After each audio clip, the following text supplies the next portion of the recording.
आशाय शोभिकमनीय शिखानिवेशम् दण्डत्रयोज्ज्वलकरं विमलोपवीतम्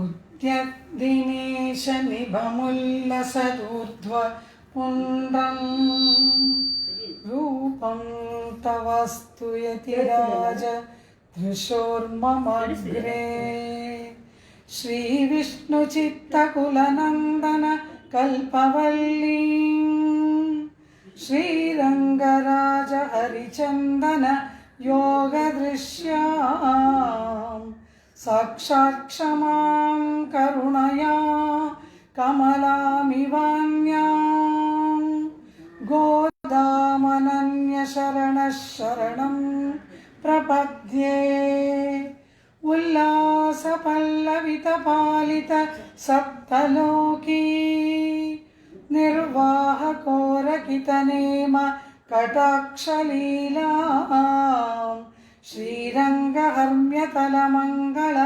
दीपरेखां श्रीरङ्गराजमहिषीं श्रियमाश्रयामः। नमामि नारायण पादपङ्कजं करोमि नारायण पूजनं सदा वदामि नारायण नाम निर्मलं स्मरामि नारायण तत्त्वमव्ययम्। नीलातुङ्गस्तनगिरितटी सुप्तमुद्बोध्य कृष्णं पारार्थ्यं स्वं श्रुतिशतशिरःसिद्धमध्यापयन्ती सोच्छिष्टायां स्वजिनिगलितं यावलात्कृत्य भुङ्क्ते गोदा तस्यै नमैदमिदं भूय एवास्तु भूयः। अन्नवयल पुदुवैयाण्डाळरङ्गर्क्के पन्न तिरुप्पावै पल्पदियम् இன்னிசையால் பாடிக் கொடுத்தாள் நற்பாமாலை பூமாலை சூடிக் கொடுத்தாளைச் சொல்லு சூடிக் கொடுத்த சுடற்கொடியே தொல்பாவை பாடி அருள வல்ல பல்வளையாய் நாடி நீ வெங்கடவர்க்கென்ன விதி என்ன விம்மாத்தம் நாங்கடவா வண்ணமே நல்கு. ஆண்டாள் திருவடிகளே ಶರಣಂ. ಶ್ರೇಯಪತಿಯಾಗಿ ಸರ್ವಸ್ಮಾತ್ ಪರನಾಗಿ ಇರ್ತಕ್ಕಂತಹ ಪರಾತ್ಪರನಾದಂತಹ ಪರಮಾತ್ಮ ಸೃಷ್ಟಿ ಸ್ಥಿತಿ ಲಯಾದಿಗಳನ್ನು ನಡೆಸುತ್ತಾನೆ. ಆದರೆ ಈ ಸೃಷ್ಟಿ ಸ್ಥಿತಿ ಲಯಾದಿಗಳೆಲ್ಲ ಏಕೆ ಬೇಕು? ಪರಮಾತ್ಮ ತಾನಾಗಿ ಪ್ರತಿಯೊಬ್ಬ ಆತ್ಮನನ್ನು ಆಯ್ಕೆ ಮಾಡಿ ಕೃಪೆ ಮಾಡಿ ಮೋಕ್ಷವನ್ನು ದಯಪಾಲಿಸಬಹುದಲ್ಲವ? ಜಗತ್ತನ್ನು ಸೃಷ್ಟಿ ಮಾಡುವ ಅವಶ್ಯಕತೆ ಏನು ಎಂಬುದಾಗಿ ನಮ್ಮ ಋಷಿ ಮುನಿಗಳೆಲ್ಲರೂ ಕೂಡ ಅಪಾರವಾಗಿ ಪರಾಮರ್ಶೆಯನ್ನು ಮಾಡಿ ವೇದ ಶ್ರುತಿ ಇತಿಹಾಸ ಪುರಾಣಾದಿಗಳ ಮೂಲಕ ಇವೆಲ್ಲಕ್ಕೂ ಕೂಡ ನಮಗೊಂದು ಸಮಂಜಸವಾಗಿರ್ತಕ್ಕಂತಹ ಕಾರಣವನ್ನು ನೀಡ್ತಾರೆ. ಪ್ರತಿಯೊಬ್ಬ ಆತ್ಮನೂ ಕೂಡ ಅಪಾರವಾಗಿರ್ತಕ್ಕಂತಹ ಸಂಸಾರ ಸಾಗರದಲ್ಲಿ ಬಿದ್ದಿರ್ತಾನೆ. ಅವನು ಕರ್ಮಗಳಿಂದ ಕೂಡಿದವನಾಗಿ ಪುಣ್ಯ ಪಾಪ ರೂಪವಾದ ಕರ್ಮಗಳಿಂದ ಅಭಿಭೂತನಾಗಿ ಆ ಆತ್ಮ ಪ್ರಳಯಾಂಡವದಲ್ಲಿ ಬಿದ್ದಿರುವಾಗ ಪರಮಾತ್ಮ ನೋಡ್ತಾನೆ, ಅಯ್ಯೋ ಈ ಆತ್ಮನಿಗೆ ಜ್ಞಾನ ಉಂಟು, ಇವನು ಜ್ಞಾನ ಸ್ವರೂಪನಾಗಿದ್ದಾನೆ, ಇವನ ಸ್ವರೂಪವೂ ಜ್ಞಾನ, ಇವನ ಗುಣವೂ ಕೂಡ ಜ್ಞಾನ. ಹೀಗಿರುವಾಗ ಏನೂ ತಿಳಿಯದಂತೆ, ಏನೂ ಅರಿವೇ ಇಲ್ಲದವನಂತೆ, ಒಂದು ಜಡ ಪದಾರ್ಥದಂತೆ, ಅಚಿತ್ ಪದಾರ್ಥದಂತೆ ಹೀಗೆ ಪ್ರಳಯ ಸಾಗರದಲ್ಲಿ ಬಿದ್ದಿದ್ದಾನಲ್ಲ, ಇವನಾರು ಎಂದರೆ ಪರಮಪದ ಸಾಮ್ರಾಜ್ಯದಲ್ಲಿ ಪರಮಾತ್ಮನೊಡನೆ ಬ್ರಹ್ಮಾನಂದವನ್ನು ಅನುಭವಿಸುವುದಕ್ಕೆ ಯೋಗ್ಯನಾದವನು ಈ ಜೀವಾತ್ಮ. ಇವನಿಗೆ ಜ್ಞಾನವಿದೆ, ಇವನ ಗುಣವೂ ಜ್ಞಾನ, ಇವನ ಸ್ವರೂಪವೇ ಜ್ಞಾನ. ಹಾಗಿರುವಾಗ ಈ ಪರಮಾತ್ಮ ಇಂತಹ ಜ್ಞಾನ ಸ್ವರೂಪ ಜ್ಞಾನ ಗುಣಕನಾದ ಆತ್ಮ ಈ ಅಪಾರವಾದ ಪ್ರಳಯ ಸಾಗರದಲ್ಲಿ ಒಂದು ಅಚಿತ್ತನಂತೆ, ಅಚಿತ್ ಅಂದರೆ ಜಡ ಪದಾರ್ಥ, ಜ್ಞಾನ ಶೂನ್ಯವಾದದ್ದಕ್ಕೆ ಅಚಿತ್ ಎಂಬುದಾಗಿ ಹೇಳ್ತೇವೆ. ಇಂತಹ ಒಂದು ಅಚಿತ್ತಿನಂತೆ ಹೀಗೆ ಬಿದ್ದಿದ್ದಾನಲ್ಲ, ಇವನಿಗೆ ಒಳ್ಳೆಯ ಜ್ಞಾನ, ಇವನಿಗೇನು ಜ್ಞಾನ ಇದೆ ಈಗ ಅದು ಕರ್ಮದಿಂದ ಮುಚ್ಚಲ್ಪಟ್ಟಿದೆ. ಒಂದು ದಿವ್ಯವಾದ ಜ್ಯೋತಿ ಬೆಳೀತಾ ಇರಬೇಕಾದ್ರೆ ಅದರ ಪ್ರಕಾಶ ಎಲ್ಲ ಕಡೆಗೆ ಹರಡತ್ತೆ. ಆದರೆ ಅದರ ಮೇಲೆ ನಾವೊಂದು ಕವಚವನ್ನು ಹಾಕಿಬಿಟ್ಟರೆ ಅದರ ಪ್ರಕಾಶ ಹೇಗೆ ಹೊರಕ್ಕೆ ಬರುವುದಿಲ್ಲವೋ ಆ ರೀತಿ ಈ ಆತ್ಮ ಜ್ಞಾನ ಸ್ವರೂಪ ಜ್ಞಾನ ಗುಣಕನಾಗಿದ್ದರೂ ಕೂಡ ಪುಣ್ಯ ಪಾಪ ರೂಪವಾದ ಕರ್ಮಗಳಿಂದ ಅಭಿಭೂತನಾಗಿ ಆತ್ಮನ ಜ್ಞಾನಕ್ಕೆ ಪ್ರಸಾರವಿಲ್ಲ. ಇದಕ್ಕೊಂದು ತಡೆ ಏರ್ಪಟ್ಟರೆ ಹೇಗೆ ಇದರ ಪ್ರಕಾಶ ಹೊರಗೆ ಬರುವುದಿಲ್ಲವೋ ಆ ರೀತಿ ಆತ್ಮನ ಜ್ಞಾನಕ್ಕೆ ಕರ್ಮವೇ ಕಾರಣವಾಗಿ ಪ್ರಸಾರ ಇಲ್ಲವಾಗಿದೆ. ಆದ್ದರಿಂದ ಆ ಕರ್ಮದ ಒಂದು ಕವಚವನ್ನ, ಹೊದಿಕೆಯನ್ನ ಈ ಆತ್ಮ ನಿವಾರಣೆ ಮಾಡಿಕೊಳ್ಳಬೇಕು. ಹಾಗೆ ನಿವಾರಣೆ ಮಾಡಿಕೊಂಡು ಆತ್ಮನಿಗೆ ತಾನು ಯಾರು, ತನ್ನ ಸ್ವರೂಪ ಏನು, ತನಗೂ ಆ ಪರಮಾತ್ಮನಿಗೂ ಇರ್ತಕ್ಕಂತಹ ಸಂಬಂಧ ಏನು, ಇದೆಲ್ಲ ತಿಳಿದು ಆತ್ಮ ತನ್ನ ಸ್ವರೂಪವನ್ನು ಅರ್ಥ ಮಾಡಿಕೊಂಡು ಆ ಪರಮಾತ್ಮನಾದ ಅವನ ಸ್ಥಾನವಾದ ಪರಮಪದ ಸಾಮ್ರಾಜ್ಯಕ್ಕೆ ಹೋಗಿ ಮೋಕ್ಷವನ್ನು ಪಡೆದುಕೊಂಡು ಅಲ್ಲಿಗೆ ಹೋಗಿ ಪರಿಪೂರ್ಣ ಆನಂದವನ್ನು ಪಡೆದುಕೊಂಡು ಬ್ರಹ್ಮಾನಂದದಲ್ಲಿ ಮುಳುಗತಕ್ಕಂತಹ ಒಂದು ಅರ್ಹತೆ ಆತ್ಮನಿಗೆ ಉಂಟು. ಆದರೆ ಈಗ ಕರ್ಮವೇ ಕಾರಣವಾಗಿ ಪರಮಾತ್ಮನ ಒಂದು ಅನುಗ್ರಹದಿಂದ ದೂರಾದವನಂತೆ ಪ್ರಳಯಾರ್ಣವದಲ್ಲಿ ಮುಳುಗಿಬಿಟ್ಟಿದ್ದಾನಲ್ಲವ. ಇದನ್ನು ಕಂಡು ಸಂಕಟ ಪಡ್ತಾನೆ ಪರಮಾತ್ಮ. ಅಯ್ಯೋ, ಈ ಆತ್ಮ ಯಾವ ರೀತಿ ಇರಬೇಕಾದ ಆತ್ಮ ಯಾವ ರೀತಿ ಹೀಗೆ ಬಿದ್ದಿದ್ದಾನಲ್ಲವ, ಇವನನ್ನು ಉದ್ಧರಿಸಬೇಕು ಎಂಬುದಾಗಿ ಪರಮಾತ್ಮ ಒಂದು ಸಂಕಲ್ಪವನ್ನು ಮಾಡ್ತಾನೆ. ಹೇಗೆ ಉದ್ಧರಿಸುವುದು? ಹೀಗೆ ಪ್ರಳಯಾರ್ಣವದಲ್ಲಿ ಬಿದ್ದಿರ್ತಕ್ಕಂತಹ ಈ ಆತ್ಮರುಗಳಿಗೆ ಒಂದು ಶರೀರವನ್ನು ಜೋಡಿಸಬೇಕು.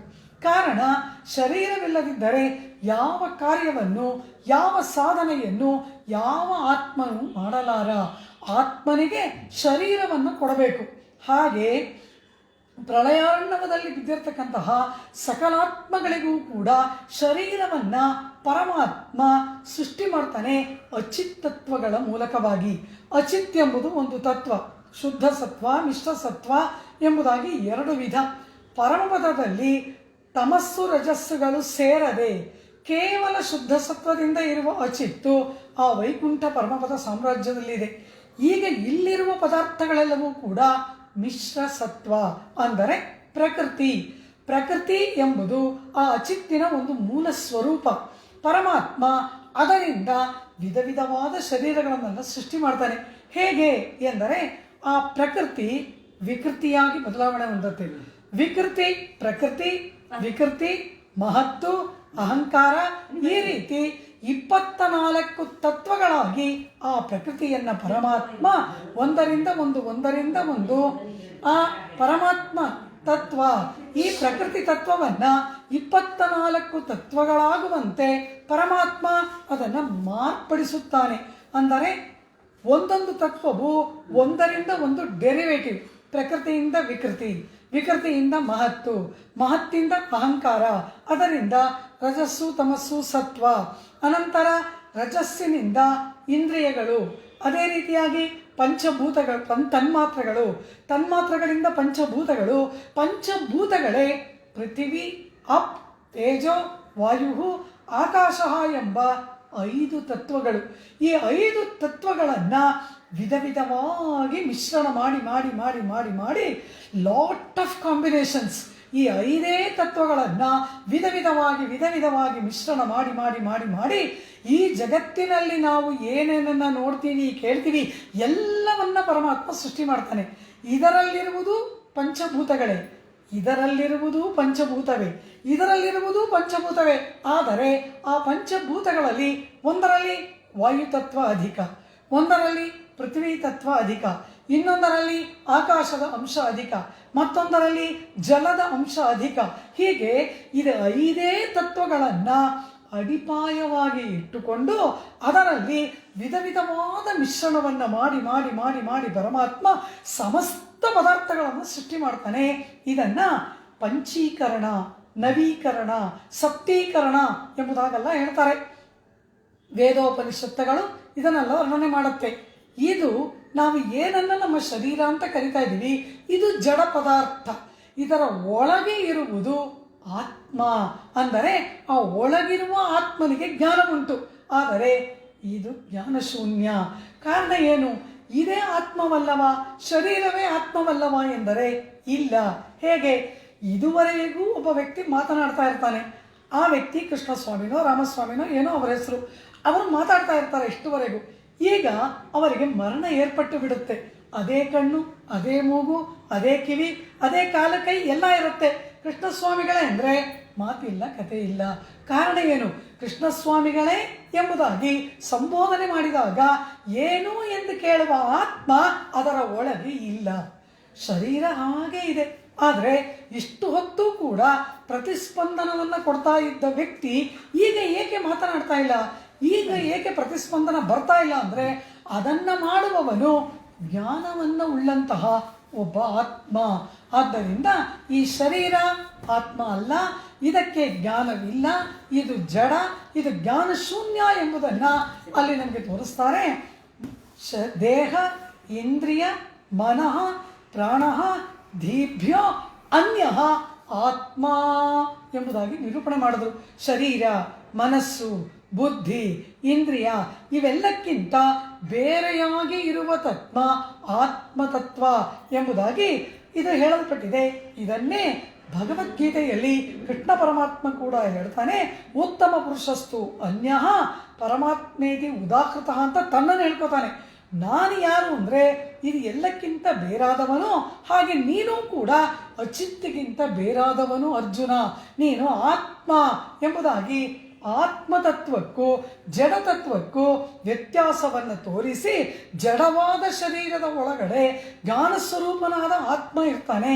ಆದರೆ ಆ ಜ್ಞಾನಸ್ವರೂಪನಾದ ಆತ್ಮ ಹೇಳಿದಂತೆ ಶರೀರ ಕೇಳ್ತಾ ವಿಧ ವಿಧವಾದ ಕಾರ್ಯಗಳನ್ನು ಮಾಡ್ತಾ ಪರಮಾತ್ಮ ಶಾಸ್ತ್ರೋಕ್ತವಾಗಿ ಏನೇನನ್ನು ಹೇಳಿದ್ದಾನೆ ಆ ಶಾಸ್ತ್ರೋಕ್ತವಾದ ಮಾರ್ಗದಲ್ಲಿ ನಡೆದು ಕರ್ಮಗಳು ಇಲ್ಲವಾಗಬೇಕು. ಪುಣ್ಯಕರ್ಮವೂ ಇರಬಾರ್ದು, ಪಾಪಕರ್ಮವೂ ಇರಬಾರದು. ಪುಣ್ಯ ಅಧಿಕವಾದರೆ ಇಂದ್ರಾದಿಗಳ ಲೋಕದಲ್ಲಿ ನಾವುಗಳು ಸುಖ ಭೋಗವನ್ನು ಅನುಭವಿಸ್ತೇವೆ. ಪಾಪ ಅಧಿಕವಾದರೆ ನರಕಾದಿ ಲೋಕಗಳಲ್ಲಿ ಅದರ ಅನುಭವ. ಇಲ್ಲಿಯೇ ಸುಖಾನುಭವ ಮಾಡುವುದರಿಂದ ಪುಣ್ಯ ಕಳೆಯುತ್ತದೆ, ದುಃಖಾನುಭವ ಮಾಡುವುದರಿಂದ ಪಾಪ ಕ್ಷಯಿಸುತ್ತದೆ. ಮೋಕ್ಷಕ್ಕೆ ಹೋಗಬೇಕಾದ್ರೆ ಪುಣ್ಯವೂ ಇರಬಾರ್ದು, ಪಾಪವೂ ಇರಬಾರ್ದು. ಪುಣ್ಯವಿದ್ದರೆ ಸುಖಾನುಭವ ಮಾಡುವ ಶರೀರ ಬರುತ್ತೆ, ಪಾಪ ಅಧಿಕವಾಗಿದ್ದರೆ ದುಃಖಾನುಭವ ಮಾಡುವ ಶರೀರ ಏರ್ಪಟ್ಟು ಬಿಡುತ್ತೆ. ಅದು ಯಾವುದೋ ಒಂದು ಮಟ್ಟದಲ್ಲಿ ಅನುಭವ ಇದ್ದರೆ ಇಲ್ಲೇ ಸುಖ ದುಃಖ ಅದೇನೋ ಆನೆ, ಕುದುರೆ, ನಾಯಿ, ಹಕ್ಕಿ, ಗಿಣಿ ಏನು ಬೇಕಾದರೂ ಆಗಿ ಇಲ್ಲಿ ಆಯಾಯ ಕರ್ಮವನ್ನು ಅನುಭವಿಸುವುದಕ್ಕೆ ಯೋಗ್ಯವಾದ ಶರೀರವನ್ನು ಪರಮಾತ್ಮ ನಮಗೆ ಕೊಡ್ತಾನೆ. ಆ ಪರಮಾತ್ಮ ನಮ್ಮ ಕರ್ಮಾನುಸಾರವಾಗಿ ಯಾವ ಶರೀರವನ್ನು ನಮಗೆ ನೇಮನ ಮಾಡಿ ಅದರೊಳಗೆ ನಮ್ಮ ಆತ್ಮ ಹೋಗುವಂತೆ ಮಾಡಿ ಆ ಆತ್ಮ ಶರೀರದಿಂದ ಹೊರಗೆ ಬಂದ್ಬಿಡಬಾರ್ದು, ಅದಲ್ಲೇ ಇರಬೇಕು. ಆ ಶರೀರದ ಮೂಲಕ ಈ ಆತ್ಮ ಕ್ರಿಯೆಗಳನ್ನು ಕರ್ಮಗಳನ್ನು ಮಾಡಿ ಮಾಡಿ ಮಾಡಿ ತನ್ನ ಪುಣ್ಯ ಪಾಪ ಕರ್ಮಗಳನ್ನು ಕಳೆದುಕೊಳ್ಳಬೇಕು. ಪರಮಾತ್ಮ ಅದಕ್ಕಾಗಿ ಸೃಷ್ಟಿಯನ್ನು ಮಾಡ್ತಾನೆ. ಅವನು ಕೊಡುವ ಈ ಶರೀರ ಯಾವುದಕ್ಕೆ? ವಿಚಿತ್ರ ದೇಹ ಸಂಪತ್ತಿ ಈಶ್ವರಾಯ ನಿವೇದಿತಂ ಪೂರ್ವಮೇವ ಕೃತ ಬ್ರಹ್ಮನ್ನೇ ಹಸ್ತಪಾದಾದಿ ಸಂಯುತ. ಹಸ್ತಪಾದ ಕೈಕಾಲುಗಳಿಂದ ಕೂಡಿದಂತಹ ಈ ಶರೀರವನ್ನು ಪರಮಾತ್ಮ ನಮಗೆ ಕೊಡುವುದಕ್ಕೆ ಕಾರಣ ಈ ಸಂಸಾರ ಸಾಗರವನ್ನು ದಾಟಿ ಒಳ್ಳೊಳ್ಳೆಯ ಸತ್ಕಾರ್ಯಗಳನ್ನು ಮಾಡುತ್ತಾ ಈ ಶರೀರವನ್ನು ಒಳ್ಳೆಯದರಲ್ಲಿ ಉಪಯೋಗ ಮಾಡಿ ಆ ಶರೀರವನ್ನು ಪರಮಾತ್ಮನ ಸೇವೆಗಾಗಿ ಮೀಸಲಾಗಿ ಇಟ್ಟು ಭಗವತ್ ಸೇವೆಯನ್ನು ಮಾಡಬೇಕು ಎಂಬುದಕ್ಕಾಗಿ ಈ ಕೈಕಾಲುಗಳಿಂದ ಕೂಡಿದ ಶರೀರ ನಮಗೆ ಕೊಡಲ್ಪಟ್ಟಿದೆ. ಕಣ್ಣುಗಳಿಂದ ಸದ್ವಿಷಯವನ್ನು ಕಾಣಬೇಕು. ಸದ್ವಿಷಯ ಅಂದ್ರೇನು? ಸದ್ವಿಷಯ ಅಂದರೆ ಪರಮಾತ್ಮ. ಸತ್ ಎಂದರೆ ಪರಮಾತ್ಮ, ಸದ್ವಿಷಯ ಎಂದರೆ ಪರಮಾತ್ಮನೆಂಬ ವಿಷಯ. ಕಣ್ಣುಗಳು ಪರಮಾತ್ಮನ ದರ್ಶನ ಮಾಡಬೇಕು, ಕೈಗಳು ಅವನ ಆರಾಧನೆ ಮಾಡಬೇಕು, ಪಾದಗಳು ಅವನ ಆಲಯ ಗಮನ ಮಾಡಬೇಕು, ನಾಲಗೆ ಅವನ ನಾಮ ಸಂಕೀರ್ತನೆ ಮಾಡಬೇಕು, ಕಿವಿಗಳು ಅವನ ಭವ್ಯವಾದ ಕಥೆಗಳನ್ನು ಕೇಳಬೇಕು. ಇದಕ್ಕಾಗಿ ಪರಮಾತ್ಮ ಈ ಇಂದ್ರಿಯಗಳನ್ನು ಈ ಶರೀರವನ್ನು ನಮಗೆ ನೀಡಿದ. ಶರೀರವೆಂಬುದು ಒಂದು ದೋಣಿಯಂತೆ. ಇದರಿಂದ ಸಂಸಾರ ಸಾಗರವನ್ನು ನಾವು ದಾಟಬೇಕು. ಆದರೆ ನಾವೇನು ಮಾಡ್ತೀವಿ, ಒಂದು ದೋಣಿ ಇದೆ, ನದಿಯನ್ನು ದಾಟುವುದಕ್ಕೆ ಒಂದು ದೋಣಿ ಇದೆ. ಆ ದೋಣಿಯಲ್ಲಿ ಕುಳಿತುಕೊಂಡು ನದಿಯ ನೀರನ್ನು ದಾಟಿ ಆಚೆ ಇದಕ್ಕೆ ನಾವು ಹೋಗಬೇಕು. ಹಾಗೆ ಸಂಸಾರ ಸಾಗರವನ್ನು ದಾಟಿ ಮುಕ್ತಿ ಮೋಕ್ಷವೆಂಬ ಲೋಕಕ್ಕೆ ನಾವು ಹೋಗಬೇಕು. ಆದರೆ ಆ ದೋಣಿ ಉಂಟಲ್ಲವ, ಆ ದೋಣಿಯಲ್ಲಿ ನಾವು ಒಂದು ತೂತು ಮಾಡಿಬಿಟ್ರೆ ಆ ದೋಣಿಯಿಂದ ನಾವು ನದಿ ದಾಟಕ್ಕಾಗತ್ತಾ? ಎಲ್ಲ ನೀರು ಅದರೊಳಗಡೆ ಬರುತ್ತೆ, ದೋಣಿ ಪ್ರಯೋಜನವಿಲ್ಲದೆ ಆಗಿಬಿಡುತ್ತೆ. ಹಾಗೆ ಪರಮಾತ್ಮ ಕೊಟ್ಟ ಶರೀರವೆಂಬ ದೋಣಿಯನ್ನು ಬಹಳ ಚೆನ್ನಾಗಿ ಪರಮಾತ್ಮನ ಸೇವೆಗಾಗಿ ಬಹಳ ಕುಶಲತೆಯಿಂದ ಉಪಯೋಗ ಮಾಡಿ ನಾವು ಪರಮಾತ್ಮ ಮಾಡಿದ ಸೃಷ್ಟಿಯನ್ನು ಸಾರ್ಥಕ ಮಾಡಬೇಕು. ಆದರೆ ಈ ಜ್ಞಾನ ಎಷ್ಟು ಜನಕ್ಕಿದೆ? ಪರಮಾತ್ಮ ಸೃಷ್ಟಿ ಮಾಡಿದ, ನಾವು ಮಾತ್ರ ಮನುಷ್ಯ ಮಾತ್ರ ಅಲ್ಲ, ದೇವ ಮನುಷ್ಯ ತಿರಿಯಕ್ ಸ್ಥಾವರ ಎಂಬುದಾಗಿ 4 ವಿಧವಾದ ಸೃಷ್ಟಿಗಳು, 84 ಲಕ್ಷ ಜೀವರಾಶಿಗಳ ವಿಧ ವಿಧ ವೈವಿಧ್ಯವಾದ ಸೃಷ್ಟಿಯನ್ನು ಪರಮಾತ್ಮ ಮಾಡ್ತಾನೆ ಅಂತ ಶ್ರೀಮದ್ ಭಾಗವತ ಹೇಳುತ್ತೆ. ಆ ರೀತಿ ಪರಮಾತ್ಮ ಸೃಷ್ಟಿಯನ್ನು ಮಾಡಿದಾನಲ್ಲ, ಅದರಲ್ಲಿಯೂ ಮನುಷ್ಯನಾಗಿ ಒಂದು ಶರೀರ ಸಿಗುತ್ತಲ್ಲ, ಅದು ಅತ್ಯಂತ ಕಷ್ಟ. ಅದನ್ನು ಹೇಳ್ತೇನೆ. ತಿರುಪ್ಪಾವಯ್ಯ ಮುಂದಿನ ಪಾಶುರಗಳಲ್ಲಿ ದೇವಿ ಆಂಡಾಳ್ ಮನುಷ್ಯ ಶರೀರ ಸಿಗುವುದು ಎಷ್ಟು ಕಷ್ಟ, ಎಷ್ಟು ದುರ್ಲಭ ಎಂಬುದನ್ನು ದೇವಿ ಆಂಡಾಳ ಮುಂದೆ ತಿಳಿಸ್ತಾಳೆ. ಅಂತಹ ಒಂದು ಮಾನವ ಶರೀರ ನಮಗೆ ದೊರೆತಿರುವಾಗ ನಾವು ಅದನ್ನು ಸದ್ವಿನಿಯೋಗ ಮಾಡಬೇಕು, ಸನ್ಮಾರ್ಗದಲ್ಲಿ ಅದನ್ನು ನಾವು ನಡೆಸಬೇಕು. ಆದರೆ ಒಬ್ಬನಿಗೆ ಕಣ್ಣಿದೆ, ಆದರೆ ಆ ದೀಪವೇ ಇಲ್ಲದೆ ಹೋದರೆ ಕಣ್ಣಿದ್ದು ಏನು ಪ್ರಯೋಜನ? ಎಲ್ರಿಗೂ ಕಣ್ಣು ಚೆನ್ನಾಗಿ ಕಾಣಿಸ್ತಾ ಇದೆ, ಆದರೆ ಬೆಳಕೇ ಇಲ್ಲ. ಬೆಳಕೇ ಇಲ್ಲದೆ ಇರುವಾಗ ದೀಪ ಕಣ್ಣಿದ್ದು ಏನು ಪ್ರಯೋಜನ? ಆದ್ದರಿಂದ ಕಣ್ಣಿರುವುದು ಮಾತ್ರವಲ್ಲ, ಕಣ್ಣು ನಮಗೆ ಕಾಣಿಸಬೇಕಾದರೆ ಅದಕ್ಕೊಂದು ದೀಪದ ಸಹಾಯ ಬೇಕು. ಆ ರೀತಿ ನಮಗೆ ಪರಮಾತ್ಮ ಶರೀರವನ್ನು ಕೊಟ್ಟ, ಆತ್ಮನಿಗೆ ಜ್ಞಾನವೂ ಉಂಟು. ಆದರೆ ಈ ಶರೀರವನ್ನು ಯಾವ ಮಾರ್ಗದಲ್ಲಿ ನಾವು ಕೊಂಡೊಯ್ಯಬೇಕು ಎಂಬುದಕ್ಕೆ ನಮಗೊಂದು ದೀಪ ಬೇಕಲ್ಲವ, ಮಾರ್ಗದರ್ಶನ ಬೇಕಲ್ಲವ. ಅದ್ಯಾವುದು? ಮಾನಂ ಪ್ರದೀಪಮಿವ ಕಾರುಣಿಕೋ ದದಾತಿ. ಮಾನಂ ಶಾಸ್ತ್ರಗಳನ್ನು ಪರಮಾತ್ಮ ಕೊಡ್ತಾನೆ, ಅದನ್ನು ಪ್ರದೀಪಮಿವ ಕೈಯಲ್ಲಿರುವ ದೀವಟಿಗೆಯಾಗಿ ಕೊಡ್ತಾನೆ. ಯಾವುದೋ ಸಣ್ಣ ಮಿಣಕ ಅನ್ನೋ ದೀಪ ಅಲ್ಲ, ಪ್ರಜ್ವಲಿಸುವ ದೀವಟಿಗೆಯನ್ನು ಪರಮಾತ್ಮ ಕೈಯಲ್ಲಿ ಕೊಟ್ಟು, ನೋಡು ಇದು ಆ ಶಾಸ್ತ್ರ ನಮಗೆ ಹೇಳುತ್ತೆ, ಇದಂ ಕುರು ಇದಂ ಮಾಕಾರ್ಷೀಹಿ, ಇದನ್ನು ಮಾಡು, ಇದನ್ನು ಮಾಡಬೇಡ, ಇದನ್ನು ಮಾಡಿದರೆ ನಿನ್ನ ಆತ್ಮಕ್ಕೆ ಒಳ್ಳೆಯದಾಗುತ್ತದೆ, ಇದನ್ನು ಮಾಡಿದರೆ ಆತ್ಮನಾಶ ಏರ್ಪಡುತ್ತದೆ, ಇದು ಸದ್ಗತಿಯ ಮಾರ್ಗ, ಇದು ದುರ್ಗತಿಯ ಮಾರ್ಗ ಎಂಬುದಾಗಿ ಶಾಸ್ತ್ರಗಳು ನಮ್ಗೆ ಹೇಳುತ್ತೆ. Dos and don'ts. ಇದಂ ಕುರು ಇದಂ ಮಾಕಾರ್ಷೀಹಿ, ಇದನ್ನು ಮಾಡಲೇಬಾರ್ದು, ಇದನ್ನು ಮಾಡಲೇಬೇಕು ಅನ್ನೋದನ್ನೆಲ್ಲ ನಮಗೆ ಮಾರ್ಗದರ್ಶನ ಮಾಡುವುದು ಯಾವುದು? ಶಾಸ್ತ್ರಗಳು. ನಾವೇನು ಮಾಡ್ತೀವಿ? ಅಯ್ಯೋ ಶಾಸ್ತ್ರ ಹೇಳುತ್ತೆ ಬೋಳಮ್ಮನ ಕತೆ ಅಂತ ಹೇಳ್ಬಿಟ್ಟು ಎಲ್ಲ ಕಟ್ಟಿಟ್ಬಿಟ್ಟು ನಮಗಿಷ್ಟ ಬಂದಂತೆ ನಾವು ನಡಿತೀವಲ್ವ, ಇದು ಅತಿ ದೊಡ್ಡ ಅಪರಾಧ. ಕೃಷ್ಣ ಗೀತೆಯಲ್ಲಿ ಹೇಳ್ತಾನೆ, ಮನುಷ್ಯ ಮಾಡುವ ಅತಿ ದೊಡ್ಡ ಅಪರಾಧ ಏನು ಗೊತ್ತಾ ಅರ್ಜುನ? ನಾನು ಅವರಿಗೆ ದೀಪದಂತೆ ಕೊಟ್ಟ ಶಾಸ್ತ್ರಗಳನ್ನು, ದೀಪವನ್ನು ಉಫ್ ಅಂತ ಊದಿ ಆರಿಸಿಬಿಟ್ಟು ಕತ್ತಲೆಯಲ್ಲಿ ತಡಕಾಡುವಂತೆ ಮಾಡ್ತಾರಲ್ಲ, ಇದು ಮನುಷ್ಯರು ಮಾಡುವ ಅತಿ ದೊಡ್ಡ ಅಪರಾಧ ಅಂತಾನೆ ಕೃಷ್ಣ. ತಸ್ಮಾತ್ ಶಾಸ್ತ್ರಂ ಪ್ರಮಾಣಂತೆ ಕಾರ್ಯಕಾರ್ಯ ವಿವೇಕವು. ಯಾವುದು ಕಾರ್ಯ ಯಾವುದು ಅಕಾರ್ಯ ಎಂಬುದರಲ್ಲಿ ಪ್ರಮಾಣ ಯಾವುದು? ತಸ್ಮಾತ್ ಶಾಸ್ತ್ರಂ ಪ್ರಮಾಣಂತೆ, ಭಗವದ್ಗೀತೆಯ ಮಾತು. ಪರಮಾತ್ಮ ಇದನ್ನು ಮತ್ತೆ ಮತ್ತೆ ಮತ್ತೆ ಮತ್ತೆ ಹೇಳ್ತಾನೆ, ಶಾಸ್ತ್ರವನ್ನು ನೋಡು. ಕಾರಣ ಏನು ಅಂದರೆ, ಶಾಸ್ತ್ರ ಅಂದರೆ ಏನು? ಯಾವುದು ಶಾಸ್ತ್ರ? ನಮಗೆ ತೋಚಿದ್ದು ಯಾರೋ ಒಂದು ಪುಸ್ತಕ ಬರೆದು ಕೊಡ್ತಾರೆ, ಅದು ಶಾಸ್ತ್ರವಾ? ಇನ್ಯಾರೋ ಏನೋ ಹೇಳ್ತಾರೆ, ಅದು ಶಾಸ್ತ್ರವಾ? ಶಾಸ್ತ್ರ ಅನ್ನೋದು ಒಂದೇ ಒಂದಕ್ಕೆ ಮಾತ್ರ ಶಾಸ್ತ್ರ ಅಂತ ಹೆಸರು. ವೇದಾಶಾಸ್ತ್ರಂ ಪರಂ ನಾಸ್ತಿ ನ ದೈವಂ ಕೇಶವಾತ್ ಪರಂ, ಸತ್ಯಂ ಸತ್ಯಂ ಪುನಃ ಸತ್ಯಂ ಉದ್ಧತ್ಯ ಭುಜಮುಚ್ಯತೆ. ವ್ಯಾಸರ ಮಾತು, ವ್ಯಾಸ ಮುನಿವರಿಯರ ಮಾತಿದು. ಅವರು ಎಲ್ಲಿ ಹೇಳ್ತಾರೆ? ಅಪಾರವಾದ ದೊಡ್ಡ ಋಷಿಗಳ ಒಂದು ಸಮೂಹ. ಆ ಸಮೂಹದಲ್ಲಿ ಆ ಋಷಿಗಳಿಗೆ ಸಂದೇಹಗಳೇ ಏರ್ಪಡುತ್ತೆ. ಯಾವುದು ಶಾಸ್ತ್ರ, ನಾವು ಯಾವುದನ್ನು ಅನುಸರಣೆ ಮಾಡಬೇಕು, ಯಾರ ಮಾತನ್ನು ಕೇಳಬೇಕು ಎಂಬುದಾಗಿ ಏರ್ಪಟ್ಟಾಗ ಆ ದೊಡ್ಡ ಋಷಿಮಂಡಲದಲ್ಲಿ, ಗಂಗಾ ತೀರದಲ್ಲಿ ದೊಡ್ಡ ಋಷಿಗಳ ಸಭೆ, ಆ ಸಭೆಯಲ್ಲಿ ವ್ಯಾಸ ಮುನಿವರಿಯ ನಿಂತು ಎರಡೂ ಕೈಗಳನ್ನು ಮೇಲೆತ್ತಿ ಅವರು ಹೇಳ್ತಾರೆ, ನಾನು ಪ್ರತಿಜ್ಞೆ ಮಾಡ್ತೇನೆ, ಸತ್ಯ ಇದು ಸತ್ಯ ಇದು ಸತ್ಯ. 3 ಬಾರಿ ತ್ರಿವಾರ ಪ್ರತಿಜ್ಞೆಯನ್ನು ಮಾಡುತ್ತಾ ವ್ಯಾಸರು ಹೇಳ್ತಾರೆ, ವೇದಕ್ಕಿಂತ ಮಿಗಿಲಾದ ಶಾಸ್ತ್ರ ಮತ್ತೊಂದಿಲ್ಲ.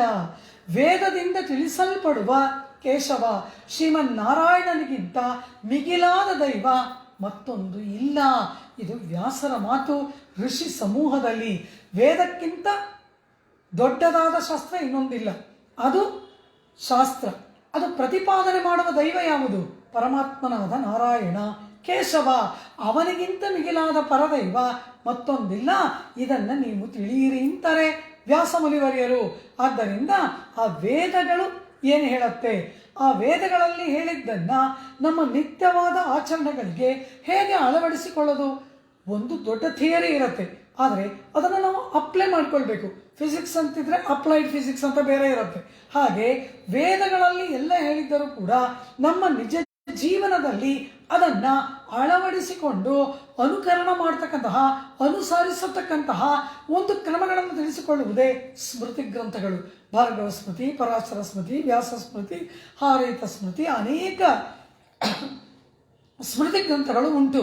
ಅವುಗಳು ಈ ವೇದದಲ್ಲಿ ಹೇಳಲ್ಪಟ್ಟಂತಹ ಈ ಕಾರ್ಯ ಅಕಾರ್ಯಗಳನ್ನು ನಮ್ಮ ಜೀವನದಲ್ಲಿ ಅಳವಡಿಸಿಕೊಳ್ಳತಕ್ಕಂತಹ ಗೃಹಸ್ಥ ಇದನ್ನು ಮಾಡಬೇಕು, ಬ್ರಹ್ಮಚರ್ಯದಲ್ಲಿರೋನು ಹೀಗಿರಬೇಕು, ಸನ್ಯಾಸಿ ಆದವನು ಈ ಮಾರ್ಗದಲ್ಲಿ ನಡಿಬೇಕು, ವಾನಪ್ರಸ್ಥದಲ್ಲಿರೋನು ಇದನ್ನು ಅಳವಡಿಸಿಕೊಳ್ಳಬೇಕು ಎಂಬುದಾಗಿ ಬ್ರಾಹ್ಮಣ, ಕ್ಷತ್ರಿಯ, ವೈಶ್ಯ, ಶೂದ್ರ 4 ವರ್ಣಗಳು.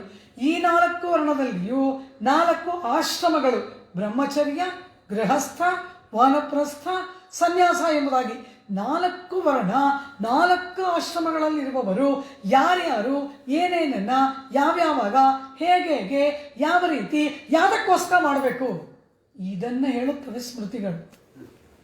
ಈ ರೀತಿಯಾದ ಶ್ರುತಿ ಸ್ಮೃತಿಗಳೆಂಬ ಶಾಸ್ತ್ರಗಳನ್ನು ಪರಮಾತ್ಮ ಕೈ ದೀವಿಟಿಗೆಯಂತೆ ಕೊಟ್ಟ. ವೇದಗಳೇ ಯಾತಕ್ಕೆ ಅತಿ ದೊಡ್ಡ ಶಾಸ್ತ್ರ, ಅದಕ್ಕಿಂತ ಮಿಗಿಲಾದದ್ದು ಯಾಕೆ ಇಲ್ಲ ಅಂದರೆ ಅದು ಪರಮಾತ್ಮನ ಉಸಿರು. ಯಸ್ಯ ನಿಶ್ವಸಿತಂ ವೇದಾಃ ಎಂಬುದಾಗಿ ಹೇಳಲ್ಪಟ್ಟಿದೆ. ಪರಮಾತ್ಮನ ಉಸಿರೇ ವೇದಗಳು. ಪರಮಾತ್ಮ ನೇರಾಗಿ ಬಂದು ನಮಗೆ ಎಲ್ಲವನ್ನ ಹೇಳೋದಿಲ್ಲ. ಕಾರಣ, ಯಾವುದೋ ಒಂದು ಕಾಲದಲ್ಲಿ ಪರಮಾತ್ಮ ಅವನ ಸಂಕಲ್ಪದಂತೆ ಅವತಾರವನ್ನು ಮಾಡ್ತಾನೆ. ಆದರೆ ಈ ಕಾಲದಲ್ಲಿ ಈಗ ಪರಮಾತ್ಮನ ಅವತಾರವಿಲ್ಲ. ರಾಮಕೃಷ್ಣಾದಿ ಅವತಾರಗಳೆಲ್ಲ ಆಗೋಯ್ತು. ಈಗ ಆ ಕಾಲ ಮುಗಿದ ನಂತರ ನಾವು ಬಂದಿದ್ದೀವಿ. ನಮಗೆ ಪರಮಾತ್ಮ ಯಾವ ಭಾಷೆಯಲ್ಲಿ ಮಾತಾಡ್ತಾನೆ ಅಂದರೆ ಶಾಸ್ತ್ರಗಳ ಮೂಲಕ ನಮ್ಮ ಜೊತೆ ಪರಮಾತ್ಮ ಮಾತಾಡ್ತಾನೆ. ವೇದಗಳ ಮೂಲಕ ನಾವು ಏನು ಮಾಡಬೇಕು ಏನು ಮಾಡಬಾರ್ದು ಅನ್ನೋದನ್ನು ಹೇಳಿದ್ದಾನೆ. ಅದನ್ನು ಯಾರು ಮೀರ್ತಾರೆ ಅವನು ನನ್ನ ಭಕ್ತನೇ ಆದರೂ ಕೂಡ ಅವನಿಗೆ ಸದ್ಗತಿ ಇಲ್ಲ ಅಂದ್ಬಿಟ್ಟ ಪರಮಾತ್ಮ. ವೇದಗಳೇ ಎಲ್ಲಕ್ಕಿಂತ ಅತಿ ಮುಖ್ಯ.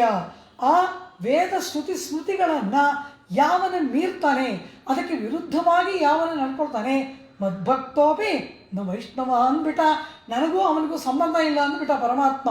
ಶಾಸ್ತ್ರಗಳನ್ನು ಯಾರು ಮೀರ್ತಾರೆ ಆ ವ್ಯಕ್ತಿಗೂ ನನಗೂ ಸಂಬಂಧವೇ ಇಲ್ಲ ಅಂದ್ಬಿಟ್ಟ ಪರಮಾತ್ಮ. ಆದ್ದರಿಂದ ಅಂತಹ ಶಾಸ್ತ್ರಗಳನ್ನು ಪರಮಾತ್ಮ ಕೊಡ್ತಾನೆ. ನಾವೇನು ಮಾಡ್ತೀವಿ, ಅದನ್ನು ಒಂದು ಪಕ್ಕಕ್ಕಿಟ್ಟು, ಕಾರಣ ನಮ್ಮಿಷ್ಟದಾಗ ನಡ್ಕೊಳಕ್ಕಾಗಲ್ವಲ್ಲ. ಅದು ಹೇಳುತ್ತೆ ಇಂಥ ಪದಾರ್ಥ ತಿನ್ನು, ಇಂಥ ಪದಾರ್ಥ ತಿನ್ನಬೇಡ ಅಂತೆಲ್ಲ ಹೇಳುತ್ತೆ. ನಮಗೆ ಅದೆಲ್ಲ ಕೇಳೋಕ್ಕೆ ಇಷ್ಟ ಇಲ್ಲ. ನಮ್ಗೆ ಏನೇನು ಬೇಕೋ ಅದೆಲ್ಲ ನಾವು ತಿಂತಾನೇ ಇರಬೇಕು. ಏನೇನು ಶಾಸ್ತ್ರ ಬೇಡ ಅನ್ನುತ್ತೆ ಅದನ್ನೆಲ್ಲ ಮಾಡೋದೇ ನಮ್ಮ ಆಸೆ. ಅದಕ್ಕೆ ನಾವೇನು ಮಾಡ್ತೀವಿ, ಶಾಸ್ತ್ರನ ಪಕ್ಕಕ್ಕೆ ಇಟ್ಬಿಡ್ತೀವಿ, ನಮಗಿಷ್ಟ ಬಂದಾಗ ಮಾಡ್ತೀವಲ್ವಾ. ಏನು ಮಾಡುವುದು? ಈ ರೀತಿಯಾಗಿ ಇರುವವರನ್ನು ಸನ್ಮಾರ್ಗಕ್ಕೆ ತರಬೇಕಲ್ಲ. ಅದಕ್ಕಾಗಿ ಪರಮಾತ್ಮ ತಾನೇ ಬಂದು ಅವತಾರ ಮಾಡ್ತಾನೆ. ಅನೇಕ ಗುರು ಆಚಾರ್ಯರುಗಳನ್ನು ಲೋಕದಲ್ಲಿ ಸೃಷ್ಟಿ ಮಾಡಿ ಕಳಿಸ್ತಾನೆ. ಅವರ ಮೂಲಕವಾಗಿ ಆದರೂ ಇವರಿಗೆ ಶಾಸ್ತ್ರಜ್ಞಾನ ಏರ್ಪಟ್ಟು ಸನ್ಮಾರ್ಗದಲ್ಲಿ ನಡೆಯಲಿ ಎಂಬುದಾಗಿ. ಆದರೆ ನಾವು ಅದೆಲ್ಲವೂ ವ್ಯರ್ಥ. ರಾಮಕೃಷ್ಣನಾಗಿ ಪರಮಾತ್ಮ ಬಂದಾಗ ನಾವೆಲ್ಲ ಎಲ್ಲಿದ್ವಿ ಅಂದರೆ, ರಾಮನಾಗಿ ಬಂದಾಗ ನಾವೆಲ್ಲ ರಾವಣನ ಹಿಂದೆ ನಿಂತಿದ್ವಿ, ಕೃಷ್ಣ ಬಂದಾಗ ನಾವೆಲ್ಲ ಕಂಸನ ಹಿಂದೆ ಇದ್ವಿ. ಕಾರಣ ಏನು ಹೇಗೆ ಹೇಳ್ತೀರ ಅಂದರೆ, ಈಗಿನ್ನೂ ಇಲ್ಲೇ ಇದ್ದೀವಲ್ಲ, ಮೋಕ್ಷಕ್ಕೆ ಹೋಗಿಲ್ವಲ್ಲ. ಆಗೇನಾದರೂ ರಾಮನ ಸೈನ್ಯದಲ್ಲೋ ಕೃಷ್ಣನ ಪಾದಾರವಿಂದಗಳಲ್ಲೋ ಇದ್ದಿದ್ರೆ ಇವಾಗೆಲ್ಲಿ ಇರ್ತಿರ್ಲಿಲ್ಲ. ಈಗಿಲ್ಲಿದ್ದು ಕಟ್ಟ ಸುಖ ರೋಗ ರುಜಿನ ನೋವು ಏನೇನೆಲ್ಲ ಅನುಭವಿಸ್ತಾ ಇದ್ದೀವಿ. ಯಾವ ವ್ಯಕ್ತಿಯನ್ನು ಕೇಳಿ ಪೂರ್ತಿ ಸುಖವಾಗಿದ್ದೀನಿ ನಾನು ಒಬ್ಬ ಇದ್ದಾನ? ಅವನು ಎಷ್ಟೇ ಧನವಂತನಾಗಿರ್ಬೋದು, ಎಷ್ಟೇ ರೂಪವಂತನಾಗಿರ್ಬೋದು, ಏನೇ ವಿದ್ಯೆ ಇರ್ಬೋದು, ನಿನಗೆ 100% ನಿನಗೆ ನೆಮ್ಮದಿ ಇದೆಯಾ ಅಂದರೆ ಅವನಿಗೇನೋ ಒಂದು ಕಷ್ಟ ಇರುತ್ತೆ. ಈ ರೀತಿ ಪರಿಪೂರ್ಣ ಬ್ರಹ್ಮಾನಂದ ಅನ್ನೋದು ಇಲ್ಲಿ ದೊರೆಯುತ್ತದೆಯಾ? ಅದಿಲ್ಲ. ಕಾರಣ ನಮ್ಮ ಕರ್ಮಗಳು. ಆ ಕರ್ಮಗಳನ್ನು ಕಳೆದುಕೊಳ್ಳುವುದಕ್ಕಾಗಿ ಪರಮಾತ್ಮ ನಮ್ಮನ್ನು ಆ ಕರ್ಮದ ಸೆರೆಯಿಂದ ಬಿಡಿಸಿ ಆ ಬ್ರಹ್ಮಾನಂದದ ಲೋಕಕ್ಕೆ ಕರೆದೊಯ್ಯುವುದಕ್ಕಾಗಿ ಪರಮಾತ್ಮ ಅನೇಕ ಪ್ರಯತ್ನಗಳನ್ನು ಪಾಪ ಮಾಡ್ತಾನೆ. ಆದರೆ ನಾವೇನು ಮಾಡ್ತೀವಿ? ಶಾಸ್ತ್ರಗಳನ್ನು ಕೊಟ್ಟ, ಶರೀರ ಕೊಟ್ಟ, ಅದನ್ನು ಯಾವ್ಯಾವುದೋ ಮಾರ್ಗದಲ್ಲಿ ಇಂದ್ರಿಯಗಳು ಹೇಳ್ದಾಗೆಲ್ಲ ಕೇಳಿಕೊಂಡು ಅದೇ ಹೇಳ್ದಂಗೆ ಕೆಟ್ಟ ಕೆಟ್ಟ ಮಾರ್ಗದಲ್ಲಿ ಹೋದ್ವಿ. ಸರಿ ಮಾರ್ಗದರ್ಶನ ಮಾಡೋಕ್ಕೆ ಅಂತ ಪರಮಾತ್ಮ ಶಾಸ್ತ್ರಗಳನ್ನು ಕೊಟ್ಟ, ನಮಗದು ಬೇಡ. ಯಾಕೆಂದರೆ ನಮ್ಮಿಷ್ಟ ಬಂದಂಗೆ ಇರೋಕ್ಕಾಗಲ್ಲ, ಅದನ್ನು ಬಿಟ್ವಿ. ಪರಮಾತ್ಮ ನೋಡ್ದ, ಏನು ಮಾಡೋದು ಇವನನ್ನು ಅಂತ. ಒಬ್ಬ ದೊಡ್ಡ ಚಕ್ರವರ್ತಿ ಇರ್ತಾನೆ, ಸಾಮ್ರಾಟ. ಅವನ ಕೈ ಕೆಳಗೆ ತುಂಬ ಜನ ಚಿಕ್ಕ ಚಿಕ್ಕ ಚಿಕ್ಕ ರಾಜರೆಲ್ಲ ಇರ್ತಾರೆ, ಸಾಮಂತರು. ಆ ಸಾಮಂತರೆಲ್ಲರೂ ಆ ದೊಡ್ಡ ರಾಜನಿಗೆ ಕಪ್ಪವನ್ನು ಕೊಡಬೇಕು, ಅವನಿಗೆ ನಮಸ್ಕಾರಾದಿಗಳನ್ನು ಮಾಡಬೇಕು, ಅವನಿಗೆ ವಿಧೇಯರಾಗಿ ಇವರು ನಡ್ಕೊಳ್ಬೇಕು. ಆದರೆ ಒಬ್ಬ ಏನು ಮಾಡ್ತಾನೆ? ಅವನು ಯಾವ ಮಹಾಚಕ್ರವರ್ತಿ? ನಾನೇ ರಾಜ, ನಾನೇ ಚಕ್ರವರ್ತಿ, ನಾನು ಯಾಕೆ ಅವನಿಗೆ ಕಪ್ಪ ಕೊಡಬೇಕು, ನಾನು ಯಾಕೆ ಅವನಿಗೆ ನಮಸ್ಕಾರ ಮಾಡಬೇಕು, ಬೇಡ ನಾನೇ ರಾಜ ಅಂತ ಅಹಂಕಾರದಿಂದ ಇದ್ದು ಕಪ್ಪ ಕಾಣಿಕೆಗಳನ್ನು ಕೊಡದೆ ಹೋದಾಗ ಆ ರಾಜ ಏನು ಮಾಡ್ತಾನೆ? ಇವನಿಗೊಂದು ಓಲೆ ಬರೆದು ಕಳಿಸ್ತಾನೆ. ಮೊದಲು ಏನು? ನೀನು ಇಷ್ಟಗಳಿಂದ ಕಪ್ಪ ಕೊಟ್ಟಿಲ್ಲ, ನೀನು ವಿಧೇಯನಾಗಿ ನಡ್ಕೊಂಡಿಲ್ಲ ಎಂಬುದಾಗಿ ರಾಜ ಅವನಿಗೊಂದು ಓಲೆ ಬರೆದು ಒಬ್ಬ ಸೈನಿಕ ಕೈಯಲ್ಲಿ ಕೊಟ್ಟು ಕಳಿಸ್ತಾನೆ. ಆಗ ಈ ಸಾಮಂತ ರಾಜ ಏನು ಮಾಡ್ತಾನೆ? ಇವನು ಯಾವ ಮಹಾರಾಜ ನನಗೆ ಓಲೆ ಕಳಿಸೋದು ಅಂತ ಹರಿದು ಬಿಸಾಕ್ತಾನೆ. ಸೈನಿಕ ಆಯಿತು, ಸೇನಾಧಿಪತಿ ಆಯಿತು, ಅನಂತರ ರಾಜವೈದ್ಯ ಆಯಿತು, ಅಮಾತ್ಯನಾಯಿತು, ಪುರೋಹಿತರಾಯಿತು, ಎಲ್ಲರನ್ನೂ ಒಬ್ಬೊಬ್ಬರನ್ನಾಗಿ ರಾಜ ಕಳಿಸಿದಾಗ ಎಲ್ಲರನ್ನೂ ಇವನು ಅಪಮಾನ ಮಾಡಿಬಿಡ್ತಾನೆ ಈ ಸಾಮಂತ ರಾಜ. ಕೊನೆಗೆ ಚಕ್ರವರ್ತಿ ನೋಡ್ತಾನೆ, ಇವನು ಯಾರಿಗೂ ಬೆಲೆ ಕೊಡ್ತಾ ಇಲ್ವಲ್ಲ, ಯಾರ ಮಾತು ಕೇಳ್ತಾ ಇಲ್ವಲ್ಲ ಅಂತ ಹೇಳಿ ಅವನನ್ನು ಸನ್ಮಾರ್ಗಕ್ಕೆ ತರಬೇಕಾದ್ರೆ ನಾನೇ ಹೋಗ್ತೀನಿ ಅಂತ ಚತುರಂಗ ಸೈನ್ಯವನ್ನು ತೆಗೆದುಕೊಂಡು ಆ ಸಾಮಂತರಾಜನ ಮೇಲೆ ಆ ಚಕ್ರವರ್ತಿ ತಾನೇ ಯುದ್ಧಕ್ಕೆ ಬಂದ್ಬಿಡ್ತಾನೆ. ಆ ರೀತಿ ಪರಮಾತ್ಮ ಶರೀರವನ್ನು ಕೊಡ್ತಾನೆ, ಶಾಸ್ತ್ರಗಳನ್ನು ಕೊಡ್ತಾನೆ, ಆಚಾರ್ಯಗಳನ್ನು ಕೊಡ್ತಾನೆ, ಗುರುಗಳನ್ನು ಸೃಷ್ಟಿ ಮಾಡ್ತಾನೆ, ಸನ್ಮಾರ್ಗ ತೋರಿಸ್ತಾನೆ. ನಾವೋ ಯಾವುದಕ್ಕೂ ಬಗ್ಗದ ಹಠಮಾರಿಗಳು. ನಮ್ಮ ಇಷ್ಟವಂತೆ ನಾವು ಇರ್ತೇವೆ. ಆ ಪರಮಾತ್ಮನ ಕಡೆಗೆ ತಿರುಗೂ ನೋಡದೆ ಶರೀರವನ್ನು ಹೇಗೇಗೋ ನಾವು ವಿನಿಯೋಗ ಮಾಡುತ್ತಾ ಪರಮಾತ್ಮ ಕೊಟ್ಟ ಶರೀರದ ಒಂದು ಪ್ರಯೋಜನವನ್ನು ಪಡೆದುಕೊಳ್ಳದೆ ವ್ಯರ್ಥ ಮಾಡುವಾಗ ಪರಮಾತ್ಮನೇ ಆ ರಾಜ ಯಾವ ರೀತಿ ತಾನೇ ಚತುರಂಗ ಸೈನ್ಯ ಸಮೇತನಾಗಿ ಬಂದನೋ ಆ ರೀತಿ ಪರಮಾತ್ಮನೇ ಭೂಮಿಗೆ ಬಂದ್ಬಿಡ್ತಾನೆ. ಅದೇ ಪರಮಾತ್ಮ ಮಾಡುವ ಅವತಾರಗಳು. ಯದಾ ಯದಾ ಹಿ ಧರ್ಮಸ್ಯ ಗ್ಲಾನಿರ್ಭವತಿ ಭಾರತ ಅಭ್ಯುತ್ಥಾನಮಧರ್ಮಸ್ಯ ತದಾತ್ಮಾನಂ ಸೃಜಾಮ್ಯಹಂ. ಗೀತೆಯಲ್ಲಿ ಕೃಷ್ಣ ಹೇಳುವ ಮಾತು, ಯಾವ್ಯಾವಾಗ ಧರ್ಮಕ್ಕೆ ಗ್ಲಾನಿ ಅಂದರೆ ಬಾಡುವಿಕೆ ಎಂಬುದು ಏರ್ಪಡುತ್ತದೆಯೋ ಆಗ ನಾನು ಬರ್ತೀನಿ ಇಂದ. ಯಾವುದು ಧರ್ಮ, ಆತ್ಮನನ್ನು ಯಾವುದು ಸದ್ಗತಿಗೆ ಕರ್ಕೊಂಡು ಹೋಗುತ್ತೆ ಅದರ ಹೆಸರು ಧರ್ಮ ಅಂತ. ಧರ್ಮ ಅಂದರೆ ಯಾವುದೋ ಭಿಕ್ಷುಕನಿಗೆ 10 ಪೈಸೆ ಹಾಕ್ತೀವಲ್ಲ ಅದು ಅಂತ ಅರ್ಥವಲ್ಲ. ನಿಶ್ರೇಯಸ ಸಾಧನಂ ಧರ್ಮ ಚಾಣಕ್ಯ ಹೇಳುವ ಮಾತು, ಉಪನಿಷತ್ತು ಸ್ಮೃತಿಗಳಲ್ಲಿ ಹೇಳಲ್ಪಟ್ಟ ಮಾತು ಏನು? ಈ ಆತ್ಮನನ್ನು ಸದ್ಗತಿಗೆ ಯಾವುದು ಕರ್ಕೊಂಡು ಹೋಗುತ್ತೆ ಅದು ಧರ್ಮ. ಅದು ಯಾವುದಾದ್ರೂ ಆಗಿರ್ಬೋದು, ನೀವು ಮಾಡೋ ಏಕಾದಶಿ ಉಪವಾಸ ಆಗಿರ್ಬೋದು, ದೇವಸ್ಥಾನಕ್ಕೆ ಹೋಗ್ಬೋದು, ನದಿಯಲ್ಲಿ ಸ್ನಾನ ಮಾಡ್ಬೋದು, 100 ಜನಕ್ಕೆ ಅನ್ನದಾನ ಮಾಡ್ಬೋದು, ವಿದ್ಯಾದಾನ, ನೀವು ಏನಾದರೂ ಮಾಡಿ. ನೀವು ಮಾಡುವ ಕಾರ್ಯದಿಂದ ನಿಮ್ಮ ಆತ್ಮನಿಗೆ ಒಳ್ಳೆಯದಾದರೆ ಅದು ಧರ್ಮ. ಆತ್ಮ ಇನ್ನೂ ಪತನವನ್ನು ಹೊಂದುತ್ತಾ ಇದ್ರೆ ಅಧೋಗತಿಗೆ ಹೋದರೆ ಅದು ಅಧರ್ಮ. ಆತ್ಮನಿಗೆ ಸದ್ಗತಿಯನ್ನು ಕೊಡುವ ಸಾಧನಕ್ಕೆ ಧರ್ಮ ಅಂತ ಹೆಸರು. ನಿಶ್ರೇಯಸ ಸಾಧನಂ ಧರ್ಮ. ಸಾಧನ ಅದು it's a means to attain your goal. ಆ ಒಂದು ಮಾರ್ಗ ಉಂಟಲ್ಲ, ಆ ಒಂದು ಸಾಧನ ಇದೆಯಲ್ಲ, ಅದಕ್ಕೆ ಧರ್ಮ ಅಂತ ಹೆಸರು.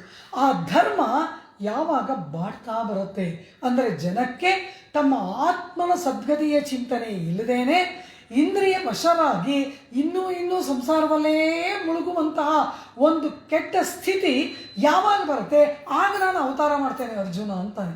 ಅಂದರೆ ಏನು? ಆತ್ಮ ಇನ್ನೂ ಅಧೋಗತಿಗೆ ಇಳಿತಾ ಇದ್ರೆ ಅವನನ್ನು ಸದ್ಗತಿಗೆ ಒಯ್ಯುವುದಕ್ಕಾಗಿ ಅದು ಧರ್ಮ. ಅದು ಯಾವಾಗ ಬಾಡ್ತಾ ಬರುತ್ತೆ ಮತ್ತೆ ಅದನ್ನು ಮೇಲೆತ್ತಿ ನಿಲ್ಲಿಸಿ ಆತ್ಮನಿಗೆ ಸದ್ಗತಿಯನ್ನು ಕೊಡುವ ಮಾರ್ಗದರ್ಶನ ಮಾಡುವುದಕ್ಕೆ ನಾನು ಬರ್ತೀನಿ ಅಂತಾನೆ ಕೃಷ್ಣ ಪರಮಾತ್ಮ. ಹೀಗೆ ಪರಮಾತ್ಮನೂ ಬರ್ತಾನೆ. ನಾವು ಆ ಪರಮಾತ್ಮ ಬಂದರೂ ಅವನ ಮಾತು ಕೇಳಲ್ಲ. ಕೃಷ್ಣ ಏನು ಮಹಾ ದೊಡ್ಡದೇವ್ರ, ಅವನೇ ಕಂಡ್ಕೊಂಡು ಗೋಪಿಕಾ ಸೇರ್ ಜೊತೆ ಹೋಗಲಿಲ್ಲ, ನಾನು ಯಾಕೆ ಹೋಗಬಾರ್ದು ಅಂತೀವಿ. ಕೃಷ್ಣ ಬೆಣ್ಣೆ ಕದ್ನಲ್ಲ, ನಾನು ಯಾಕೆ ಕಳ್ತನ ಮಾಡಬಾರ್ದು. ಅವನಿಗೂ ನಮಗೂ ಇರುವ ವ್ಯತ್ಯಾಸ ನಮಗೆ ತಿಳಿಯದು. ಅವಜಾನಂತಿ ಮಾ ಮೂಢಾಹ ಮನುಷ್ಯಂತನುಮಾಶ್ರಿತಂ. ಅರ್ಜುನ, ಮನುಷ್ಯನ ರೂಪದಲ್ಲಿ ಬಂದ ನನ್ನನ್ನು ಈ ಜನಗಳು ತಿಳ್ಕೊಳ್ಳದೆ ಹೋಗ್ತಾರೆ, ನಾನು ಪರಮಾತ್ಮ ಅನ್ನೋದು ಅವರಿಗೆ ಅರಿವಾಗಲ್ಲ ಅಂತ ಅಳುತ್ತಾನೆ ಗೀತೆಯಲ್ಲಿ ಕೃಷ್ಣ ಪರಮಾತ್ಮ ಅರ್ಜುನನ ಮುಂದೆ. ಈ ರೀತಿ ಒಂದು ಸ್ಥಿತಿ ಏರ್ಪಟ್ಟಾಗ ಏನು ಮಾಡುವುದು? ಹೀಗಾಗ್ಬಿಟ್ಟಾಗ ಒಮ್ಮೆ ಆ ಸಮಸ್ತ ಭೂಲೋಕವು ಕೂಡ ಈ ಒಂದು ಸ್ಥಿತಿಯಲ್ಲಿ ಅಂಧಕಾರದ ಕತ್ತಲೆಯಲ್ಲಿ ಮುಳುಗಿ ಹೋದಾಗ ಇಡೀ ಭೂಮಿನೇ ಕೆಸರಲ್ಲಿ ಮುಳುಗೋಗುತ್ತೆ. ಸಜ್ಜನರು ಕಡಿಮೆಯಾಗಿ ದುರ್ಜನರು ಅಧಿಕವಾದರೆ ಭೂಮಿ ಮುಳುಗೋಗುತ್ತೆ. ಅಂತಹ ಒಂದು ಪರಿಸ್ಥಿತಿ. ಅದಕ್ಕೆ ಹಿರಣ್ಯಾಕ್ಷನ ಕಥೆಯೂ ಉಂಟು, ವಿಷ್ಣು ಪುರಾಣದಲ್ಲಿ ಇನ್ನೊಂದು ಕಥೆಯೂ ಉಂಟು, ಭೂಮಿ ತಾನಾಗೆ ಮುಳುಗಿದ ಕಥೆಯೂ ಉಂಟು. ಈ ರೀತಿ ಮುಳುಗಿದಾಗ ಪರಮಾತ್ಮ ವರಾಹ ಅವತಾರವನ್ನು ಮಾಡಿ ಆ ಭೂಮಿಯನ್ನು ಮೇಲೆ ಎತ್ತುತ್ತಾನೆ. ಕಾರಣ, ಈ ಆತ್ಮರುಗಳಿಗೆ ಶರೀರವನ್ನು ಕೊಟ್ಟಿದ್ದಾಯಿತು. ಆದರೆ ಆ ಶರೀರದ ಮೂಲಕ ಸತ್ಕಾರ್ಯಗಳನ್ನು ಮಾಡುವುದಕ್ಕೆ ಅವರಿಗೆ ಸ್ಥಳ ಬೇಕಲ್ಲವ. ನಾವೊಂದು ಯಜ್ಞ ಮಾಡಬೇಕು ಅಂದರೆ, ಒಂದು ಪ್ರವಚನ ಮಾಡಬೇಕು ಅಂದರೆ, ಒಂದು ಪ್ರವಚನನ ನೀವೆಲ್ಲ ಕೇಳಬೇಕು ಅಂದರೆ ಅದಕ್ಕೊಂದು ಸ್ಥಳ ಬೇಕಲ್ಲವ, ಅದಕ್ಕೊಂದು ಅವಕಾಶ ಬೇಕಲ್ಲವ. ಆ ರೀತಿ ಜನರ ನಿತ್ಯ ಕರ್ಮಗಳಿಗಾಗಿ ಒಂದು ವಾಸದ ನೆಲೆಯನ್ನು ಏರ್ಪಡಿಸುವುದು ಪರಮಾತ್ಮನ ಜವಾಬ್ದಾರಿಯಲ್ಲವ. ಅದಕ್ಕಾಗಿ ಪರಮಾತ್ಮ ಮುಳುಗಿ ಹೋದ ಆ ಭೂಮಿಯನ್ನು ಮೇಲೆ ಎತ್ತುತ್ತಾನೆ. ಆ ಭೂದೇವಿಯನ್ನು ತನ್ನ ಕೋರೆ ದಾಡಗಳಲ್ಲಿ ಮೇಲೆತ್ತುತ್ತಾನೆ. ನಮ್ಮ ಆಳ್ವಾರ್ ಎಂಬ ಆಳ್ವಾರ್ ತುಂಬ ಸುಂದರವಾಗಿ ಹೇಳ್ತಾರೆ. ಕೋಲವರಾಹಮನ್ನಾಯ್ ನಿಲಂ ಕೊಟ್ಟಿಡೈ ಕೊಂಡ ಎಂದಾಯ್. ಕೊಟ್ಟಿಡೈ, ನಿನ್ನ ಕೋರೆ ದಾಡೆಗಳ ಮೇಲೆ ಎಷ್ಟು ಸುಂದರವಾಗಿ ಅಷ್ಟು ಬೃಹತ್ತಾದ ಭೂಮಿಯನ್ನು, ಒಂದು ಸಣ್ಣ ಮಲ್ಲಿಗೆಯ ಹೂವನ್ನು ನಿನ್ನ ಕೋರೆ ದಾಡೆಗಳ ಮೇಲೆ ಮುರಿದುಕೊಂಡಿರುವೆಯೋ ಎಂಬ ಹಾಗೆ ಆ ಭೂಮಿಯನ್ನು ಎಷ್ಟು ಲೀಲಾಜಾಲವಾಗಿ ಮೇಲೆತ್ತಿದೆ. ಮಲ್ಲಿಕೋಶ ಮಧುವ್ರತಂ ಎನ್ನುತ್ತಾರೆ ವರಾಹ ಪುರಾಣದಲ್ಲಿ ವ್ಯಾಸಮುನಿವರಿಯರು. ಆ ರೀತಿ ಒಂದು ಮಲ್ಲಿಗೆಯ ಹೂವಿನಂತೆ ಕೋರೆ ದಾಡೆಗಳ ಮೇಲೆ ಇಟ್ಟುಕೊಂಡು ಪರಮಾತ್ಮ ಅದನ್ನು ಮೇಲೆ ತಂದ ಅಲ್ವಾ. ಆಗ ಆ ಭೂಮಾತೆ ಭೂಮಿದೇವಿ ಕಣ್ಣೀರಿಡ್ತಾಳೆ, ಪರಮಾತ್ಮನನ್ನು ನೋಡಿ ಅಳುತ್ತಾಳೆ. ಪರಮಾತ್ಮ ಅವಳನ್ನು ಆಲಿಂಗನ ಮಾಡಿಕೊಂಡು ವರಾಹ ಮೂರ್ತಿಯಾದಂತಹ, ವರಾಹ ಅವತಾರವನ್ನು ಮಾಡಿದಂತಹ ಮಹಾವಿಷ್ಣು ಶ್ರೀಮನ್ನಾರಾಯಣ ಭೂಮಿಯನ್ನು ಕೋರೆ ದಾಡೆಗಳಲ್ಲಿ ಮೇಲೆತ್ತಿ ಉದ್ಧತಾಸಿ ವರಾಹೇಣ ಕೃಷ್ಣೇನ ಶತಬಾಹುನ. ಭೂಸೂಕ್ತದಲ್ಲಿ ಋಷಿಗಳು ಭೂಮಿಯನ್ನು ಕೊಂಡಾಡ್ತಾರೆ. ಓ ಭೂದೇವಿಯೇ, ಪರಮಾತ್ಮನಾದ ಕೃಷ್ಣನಾದ ನಾರಾಯಣನ ಮೂಲಕ ಮೇಲೆತ್ತಲ್ಪಟ್ಟಂತಹ ಮಹಾತಾಯಿ ನೀನಲ್ಲವ ಎಂಬುದಾಗಿ ಭೂಸೂಕ್ತದಲ್ಲಿ ವೇದ ಪುರುಷ ಭೂಮಿದೇವಿಯನ್ನು ಕೊಂಡಾಡ್ತಾನೆ.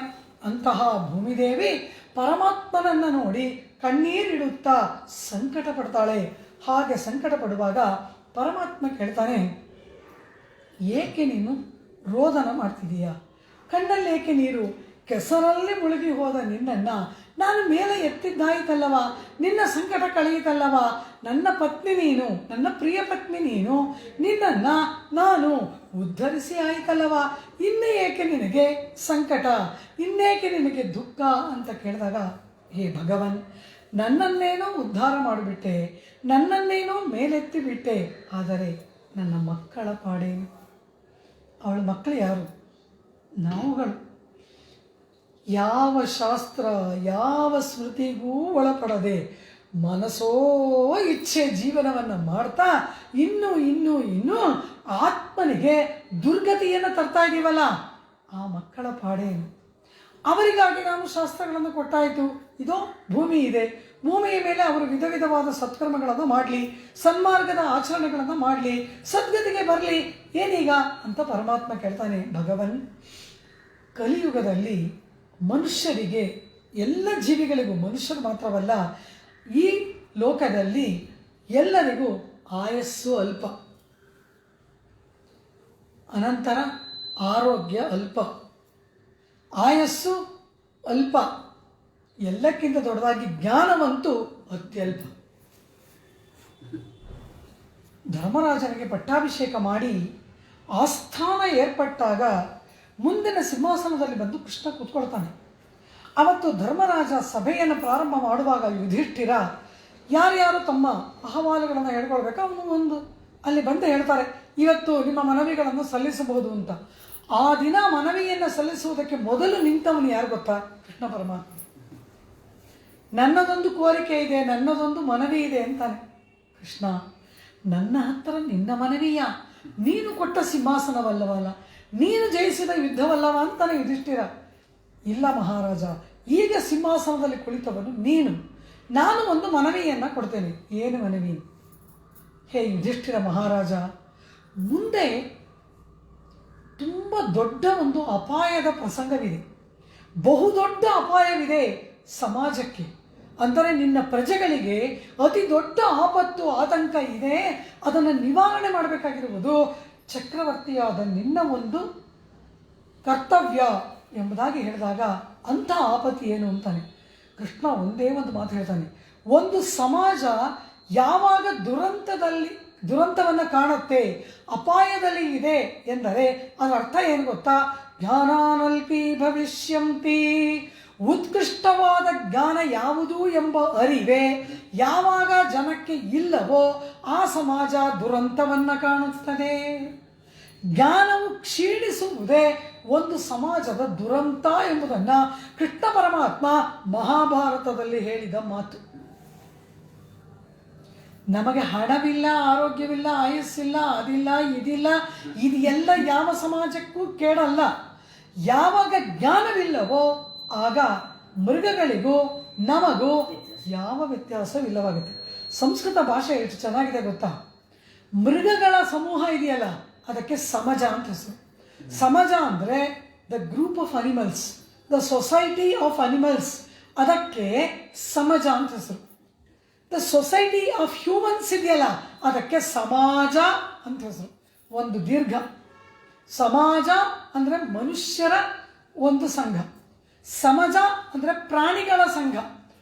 ನಾವು ಜ್ಞಾನ ಇಲ್ಲದೆ ಹೋದರೆ ಸಮಾಜ ಸಮಜ ಆಗ್ಬಿಡುತ್ತೆ. ಇದು ಯಾವಾಗುತ್ತೆ? ಇದು ದೊಡ್ಡ ದುರಂತ ಎಂಬುದಾಗಿ ಕೃಷ್ಣ ಹೇಳ್ತಾನೆ. ಅಂದರೆ ಉತ್ಕೃಷ್ಟವಾದ ಜ್ಞಾನ ಯಾವುದು ಅನ್ನೋದನ್ನು ಕಂಡುಹಿಡಿಯುವ ಸಾಮರ್ಥ್ಯ ನಮಗಿರಬೇಕು. ಯಾವುದು ಉತ್ಕೃಷ್ಟ? ಎಲ್ಲವನ್ನ ನಾವು ಎಲ್ಲ ಸಿಕ್ಕಿದ್ದೆಲ್ಲ ಓದ್ಬಿಡ್ತೀವಿ, ಎಲ್ಲ ಜ್ಞಾನ ನನಗೆ ಬಂದ್ಬಿಟ್ಟಿದೆ, ಎಲ್ಲ ಅರ್ತಿದ್ದೀನಿ ಅನ್ನೋದಲ್ಲ.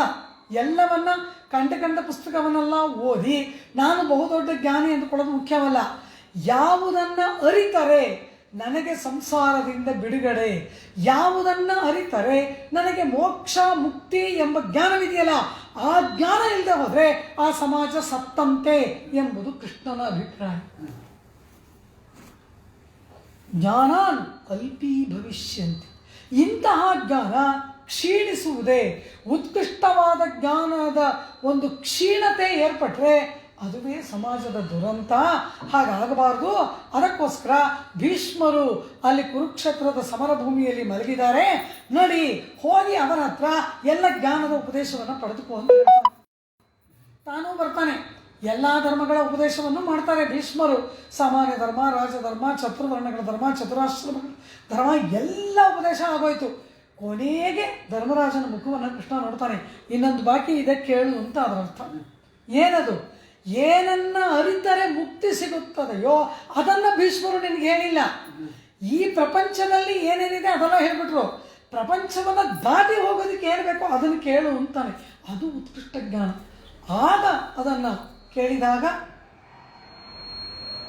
ಅಲ್ಲಿ ಒಂದು ಪ್ರಶ್ನೆ ಬರುತ್ತೆ, ಕಿಮೇತಂ ದೈವತಂ ಲೋಕೆ ಕಿಂವಾಪ್ಯೇಕಂ ಪರಾಯಣಂ ಎಂಬುದಾಗಿ 6 ಪ್ರಶ್ನೆಗಳನ್ನು ಯುಧಿಷ್ಠಿರ ಕೇಳ್ತಾನೆ. ಅದಕ್ಕೆ ಅವರು ಪರಮಾತ್ಮನಾದ ನಾರಾಯಣನೇ ಪರತತ್ವ ಅಂತ ಹೇಳಿ ವಿಷ್ಣು ಸಹಸ್ರನಾಮವನ್ನು ಉಪದೇಶ ಮಾಡ್ತಾರೆ.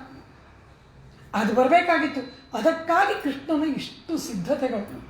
ಈ ರೀತಿ ಆ ಉತ್ಕೃಷ್ಟವಾದ ಜ್ಞಾನವನ್ನು ನಾವು ಪಡೆದುಕೊಳ್ಳಬೇಕಲ್ಲವಾ? ಆ ಜ್ಞಾನ ಇಲ್ಲದೆ ಇರುವಾಗ ಏನಿದ್ದರೆ ಏನು? ಆದ್ದರಿಂದ ಪರಮಾತ್ಮ ಕಲಿಯುಗದಲ್ಲಿ ಆಯಸ್ಸು, ಆರೋಗ್ಯ, ಜ್ಞಾನ ಎಲ್ಲವೂ ಅಲ್ಪ. ಆ ಕಲಿಯುಗದ ಆ ನನ್ನ ಮಕ್ಕಳು ಹೇಗೆ ನಿನ್ನ ಹತ್ರ ಬರ್ತಾರೆ, ಹೇಗೆ ಸಂಸಾರ ಸಾಗರವನ್ನು ದಾಟ್ತಾರೆ, ಯಾವ ರೀತಿ ಪುಣ್ಯ ಪಾಪ ಕರ್ಮಗಳನ್ನು ಕಳ್ಕೊಳ್ತಾರೆ ಹೇಳು ಪರಮಾತ್ಮ ಎಂಬುದಾಗಿ ನಮಗಾಗಿ ನಮ್ಮ ತಾಯಿಯಾದ ಭೂಮಿ ಕಣ್ಣೀರಿಡ್ತಾಳೆ ಪರಮಾತ್ಮನ ಮುಂದೆ. ಮಕ್ಕಳಿಗೋಸ್ಕರ ತಾಯಿ ಕಣ್ಣೀರು ಹಾಕದೆ ಇನ್ಯಾರು ಮಾಡ್ತಾರೆ? ಮಕ್ಕಳಿಗೆ ಒಂದು ದುರ್ಗತಿ ಬಂದರೆ ತಾಯಿಯಲ್ಲವ ಕಣ್ಣೀರಿಡುವವಳು. ಆ ಭೂಮಿ ನಮ್ಮ ತಾಯಿ ಪರಮಾತ್ಮನ ಮುಂದೆ ನಿಂತು ನಮಗಾಗಿ ಪ್ರಾರ್ಥನೆ ಮಾಡ್ತಾ ಅಂಗಲಾಚಿ ಪರಮಾತ್ಮನನ್ನು ಬೇಡಿಕೊಂಡಾಗ ಪರಮಾತ್ಮ ಹೇಳ್ತಾನೆ, ಪ್ರಿಯೇ, ಅತಿ ಸುಲಭವಾದ ಮಾರ್ಗ ಕಲಿಯುಗದಲ್ಲಿ ಅಂತ ನೀನು ಕೇಳ್ತಾ ಇದೆಯಾ. ವಿಶೇಷವಾಗಿ ಕಲಿಯುಗದಲ್ಲಿ ಅವರು ಏನು ಮಾಡಬೇಕಾಗಿಲ್ಲ, ಆದರೆ ಚೆನ್ನಾಗಿರುವಾಗ ಅವರ ಶರೀರ, ಅವರ ಮನಸ್ಸು, ಅವರ ಬುದ್ಧಿ, ಅವರ ಪರಿಸ್ಥಿತಿ ಎಲ್ಲವೂ ಚೆನ್ನಾಗಿರುವಾಗ ಮನಪೂರ್ವಕವಾಗಿ ನನ್ನನ್ನು ಸ್ಮರಣೆ ಮಾಡಿದ್ರೆ ಸಾಕು. ಅವರು ಮರಣ ಹೊಂದುವ ಕಾಲದಲ್ಲಿ ಅವರು ಹೇಗೆ ಬಿದ್ದಿರಲಿ, ಅವರು ಮರದ ತುಂಡಿನಾಗಾದರೂ ಬಿದ್ದಿರಲಿ, ಕಲ್ಲಿನ ತುಂಡಿನಂತಾದರೂ ಬಿದ್ದಿರಲಿ, ಮೈ ಮೇಲೆ ಎಚ್ಚರ ಇಲ್ಲದೆ ಬಿದ್ದಿರಲಿ, ಅವರಿಗೆ ಅವಾಗ ನನ್ನನ್ನು ಸ್ಮರಣೆ ಮಾಡೋ ಶಕ್ತಿ ಇರೋಲ್ಲ.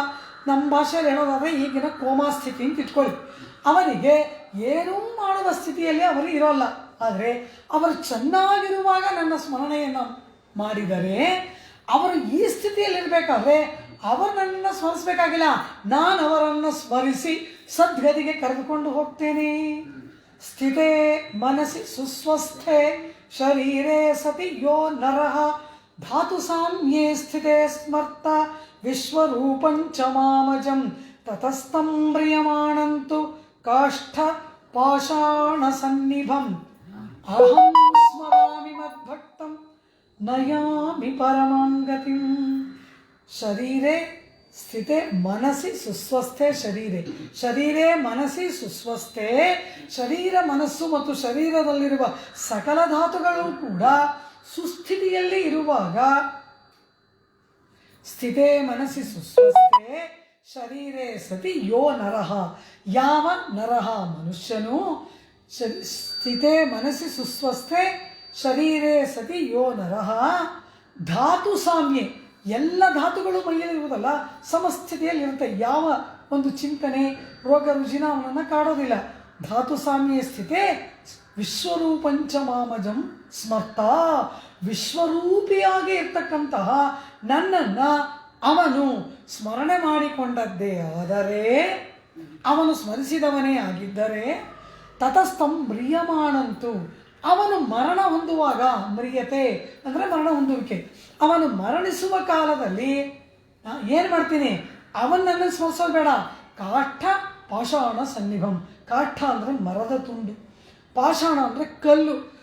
ಮರದ ತುಂಡಿನಂತಾಗಲಿ ಕಲ್ಲಿನಂತಾಗಲಿ ಅವನು ಬಿದ್ದಿದ್ರೂ ಕೂಡ ಅಹಂ ಸ್ಮರಾಮಿ, ನಾನು ಅವನನ್ನು ಸ್ಮರಣೆ ಮಾಡ್ಕೊಳ್ತೀನಿ. ನಯಾಮಿ ಪರಮಾಂ ಗತಿ, ಸರ್ವೋತ್ಕೃಷ್ಟವಾದ ಮೋಕ್ಷ ಲೋಕಕ್ಕೆ ಅವನನ್ನು ನಾನು ಕರ್ಕೊಂಡು ಹೋಗ್ತೀನಿ. ನೀನು ದುಃಖದಲ್ಲಿರುವಾಗ, ರೋಗದಲ್ಲಿ ಇರುವಾಗ, ಹಸಿವಲ್ಲಿ ಇರುವಾಗ, ಮನಸ್ಸಿಗೆ ನೋವಾಗಿರುವಾಗ ನನ್ನನ್ನು ಪೂಜೆ ಮಾಡುವಂಥ ಪರಮಾತ್ಮ ಖಂಡಿತ ಕೇಳಲ್ಲ. ನೀನು ಚೆನ್ನಾಗಿರುವಾಗ ನಾರಾಯಣ ಅನ್ನು, ಚೆನ್ನಾಗಿರುವಾಗ ರಾಮ ಕೃಷ್ಣ ಅನ್ನು. ನಿನಗೆ ಹಸಿವಿದ್ದಾಗ ಪೂಜೆ ಮಾಡೋಕ್ಕಾಗಲ್ವಾ? ಹೊಟ್ಟೆ ತುಂಬ ಊಟ ಮಾಡಿಬಿಡು, ಆಮೇಲೆ ರಾಮ ನಾರಾಯಣ ಅನ್ನು, ಅವನಿಗದೇ ಆನಂದ. ಕಷ್ಟಪಟ್ಕೊಂಡು ಶರೀರನಾದರೂ ದಂಡಿಸಿ ಅಯ್ಯೋ ಪ್ರಾಣ ಹೋಗಿ ಇವನಿಗೆ ಮಾಡಬೇಕಲ್ಲಪ್ಪ ಪೂಜೆ ಅಂತ ಮಾಡುವುದು ಪೂಜೆಯ, ಅದು ವ್ಯರ್ಥ. ಆಳ್ವಾರುಗಳು ಅದನ್ನೇ ಹೇಳ್ತಾರೆ, ಪಂಚಾಗ್ನಿ ಮಧ್ಯದಲ್ಲಿ ನಿಂತು ನೀನು ತಪಸ್ ಮಾಡಬೇಡ, ನೀನು ಹೊಟ್ಟೆ ಹಸ್ಕೊಂಡು ಇರಬೇಡ, ಚೆನ್ನಾಗಿ ತಿನ್ನು, ಏನೇನು ಆಭರಣ ಬೇಕೋ ಹಾಕೋ, ಚೆನ್ನಾಗಿ ವಸ್ತ್ರ ಉಟ್ಕೋ, ಬೇಕಾದ ಅನುಭವಿಸು, ನಾರಾಯಣ ಅನ್ನು ಸದಾ ಮನಸ್ಸನ್ನು ಅನುಸ್ಮರಣೆ ಮಾಡು. ಇದಕ್ಕಿಂತ ಪರಮಾತ್ಮ ಇನ್ನೇನು ನಮಗೆ ಸುಲಭವಾಗಿ ಕೊಡೋಕ್ಕೆ ಸಾಧ್ಯ? ಅವನೇನಾದರೂ ನಿನ್ನ ತಲೆ ಕತ್ತಿಸ್ಬಿಟ್ಟು ನನಗೆ ಆಹುತಿ ಕೊಡು ಅಂತ ಕೇಳ್ತಾನ, ಹೊಟ್ಟೆ ಹಸ್ಕೊಂಡಿರು ಅಂತ ಕೇಳ್ತಾನ? ಏನು ಕೇಳೋಲ್ಲ. ನೀನು ಚೆನ್ನಾಗಿರುವಾಗ ನಾನು ಸ್ಮರಣೆ ಮಾಡಪ್ಪ, ನೀನು ಕೆಟ್ಟೋದಾಗ ನಾನೇನು ಸ್ಮರಿಸ್ತೀನಿ ಅಂತಾನೆ. ಎಷ್ಟು ಚೆನ್ನಾಗಿದೆ ನೋಡಿ ಪರಮಾತ್ಮನ ಮಾತು. ನಮ್ಮದು ವಿರುದ್ಧ. ಸಂಕಟ ಬಂದರೆ ವೆಂಕಟರಮಣ, ಏನಾದರೂ ಕಷ್ಟ ಬಂದರೆ ಪರಮಾತ್ಮನ ಸ್ಮರಿಸ್ತೀವಿ, ಚೆನ್ನಾಗಿರುವಾಗ ಪರಮಾತ್ಮನ ನೆನಪು ಬರೋಲ್ಲ. ಪರಮಾತ್ಮ ಏನು ಹೇಳ್ತಾನೆ, ಚೆನ್ನಾಗಿರುವಾಗ ನನ್ನನ್ನು ಸ್ಮರಿಸೋ, ಕೆಟ್ಟೋದಾಗ ನಿನ್ನನ್ನು ನಾನು ಸ್ಮರಿಸ್ತೀನಿ ಅಂತಾನೆ. ಎಂತಹ ಕರುಣಾ ಸಾಗರನಾದ ಪರಮಾತ್ಮ, ಎಂತಹ ದಯೆ ಪರಮಾತ್ಮನದು. ನಮ್ಮ ಮೈ ಮೇಲೆ ನಮಗೆ ಎಚ್ಚರ ಇಲ್ಲದೇ ಇರುವಾಗ, ನಾರಾಯಣ ರಾಮಕೃಷ್ಣ ಅಂತ ಹೇಳುವ ಶಕ್ತಿ ನಮಗಿಲ್ಲದೆ ಇರುವಾಗ ಅವನು ನಮ್ಮ ಹೆಸರು ಹೇಳ್ಕೊಂಡು ನಮ್ಮನ್ನು ಹುಡ್ಕೊಂಡು ಬರ್ತೀನಿ ಎಂಬುದಾಗಿ ಹೇಳ್ತಾನಲ್ಲ, ಇದಕ್ಕಿಂತ ಪರಮಾತ್ಮನ ದಯೆ ಕರುಣೆ ಇನ್ನೇನು ಬೇಕು?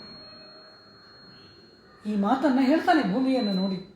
ದೇವಿ, ನಿನ್ನ ಮಕ್ಕಳು ಚೆನ್ನಾಗಿರುವಾಗ ನನ್ನ ಸ್ಮರಣೆ ಮಾಡಲಿ, ಅವರಿಗೆ ಆಪತ್ತು ಏರ್ಪಟ್ಟಾಗ ನಾನು ಅವರನ್ನು ಸ್ಮರಣೆ ಮಾಡ್ತೀನಿ ಎಂಬುದಾಗಿ ಹೇಳ್ತಾನೆ. ಈ ಮಾತು ಹೇಳಿದ ಕೂಡಲೇ ಭೂಮಿದೇವಿ ಇನ್ನಷ್ಟು ಅಳುತ್ತಾಳೆ, ಇನ್ನಷ್ಟು ದುಃಖ ಪಡ್ತಾಳೆ. ದೇವಿ, ಇದಕ್ಕಿಂತ ಸುಲಭವಾದ ಸಾಧನ ಉಪಾಯ ಅಂದರೆ ಸಾಧನ ಅಂತ ಅರ್ಥ.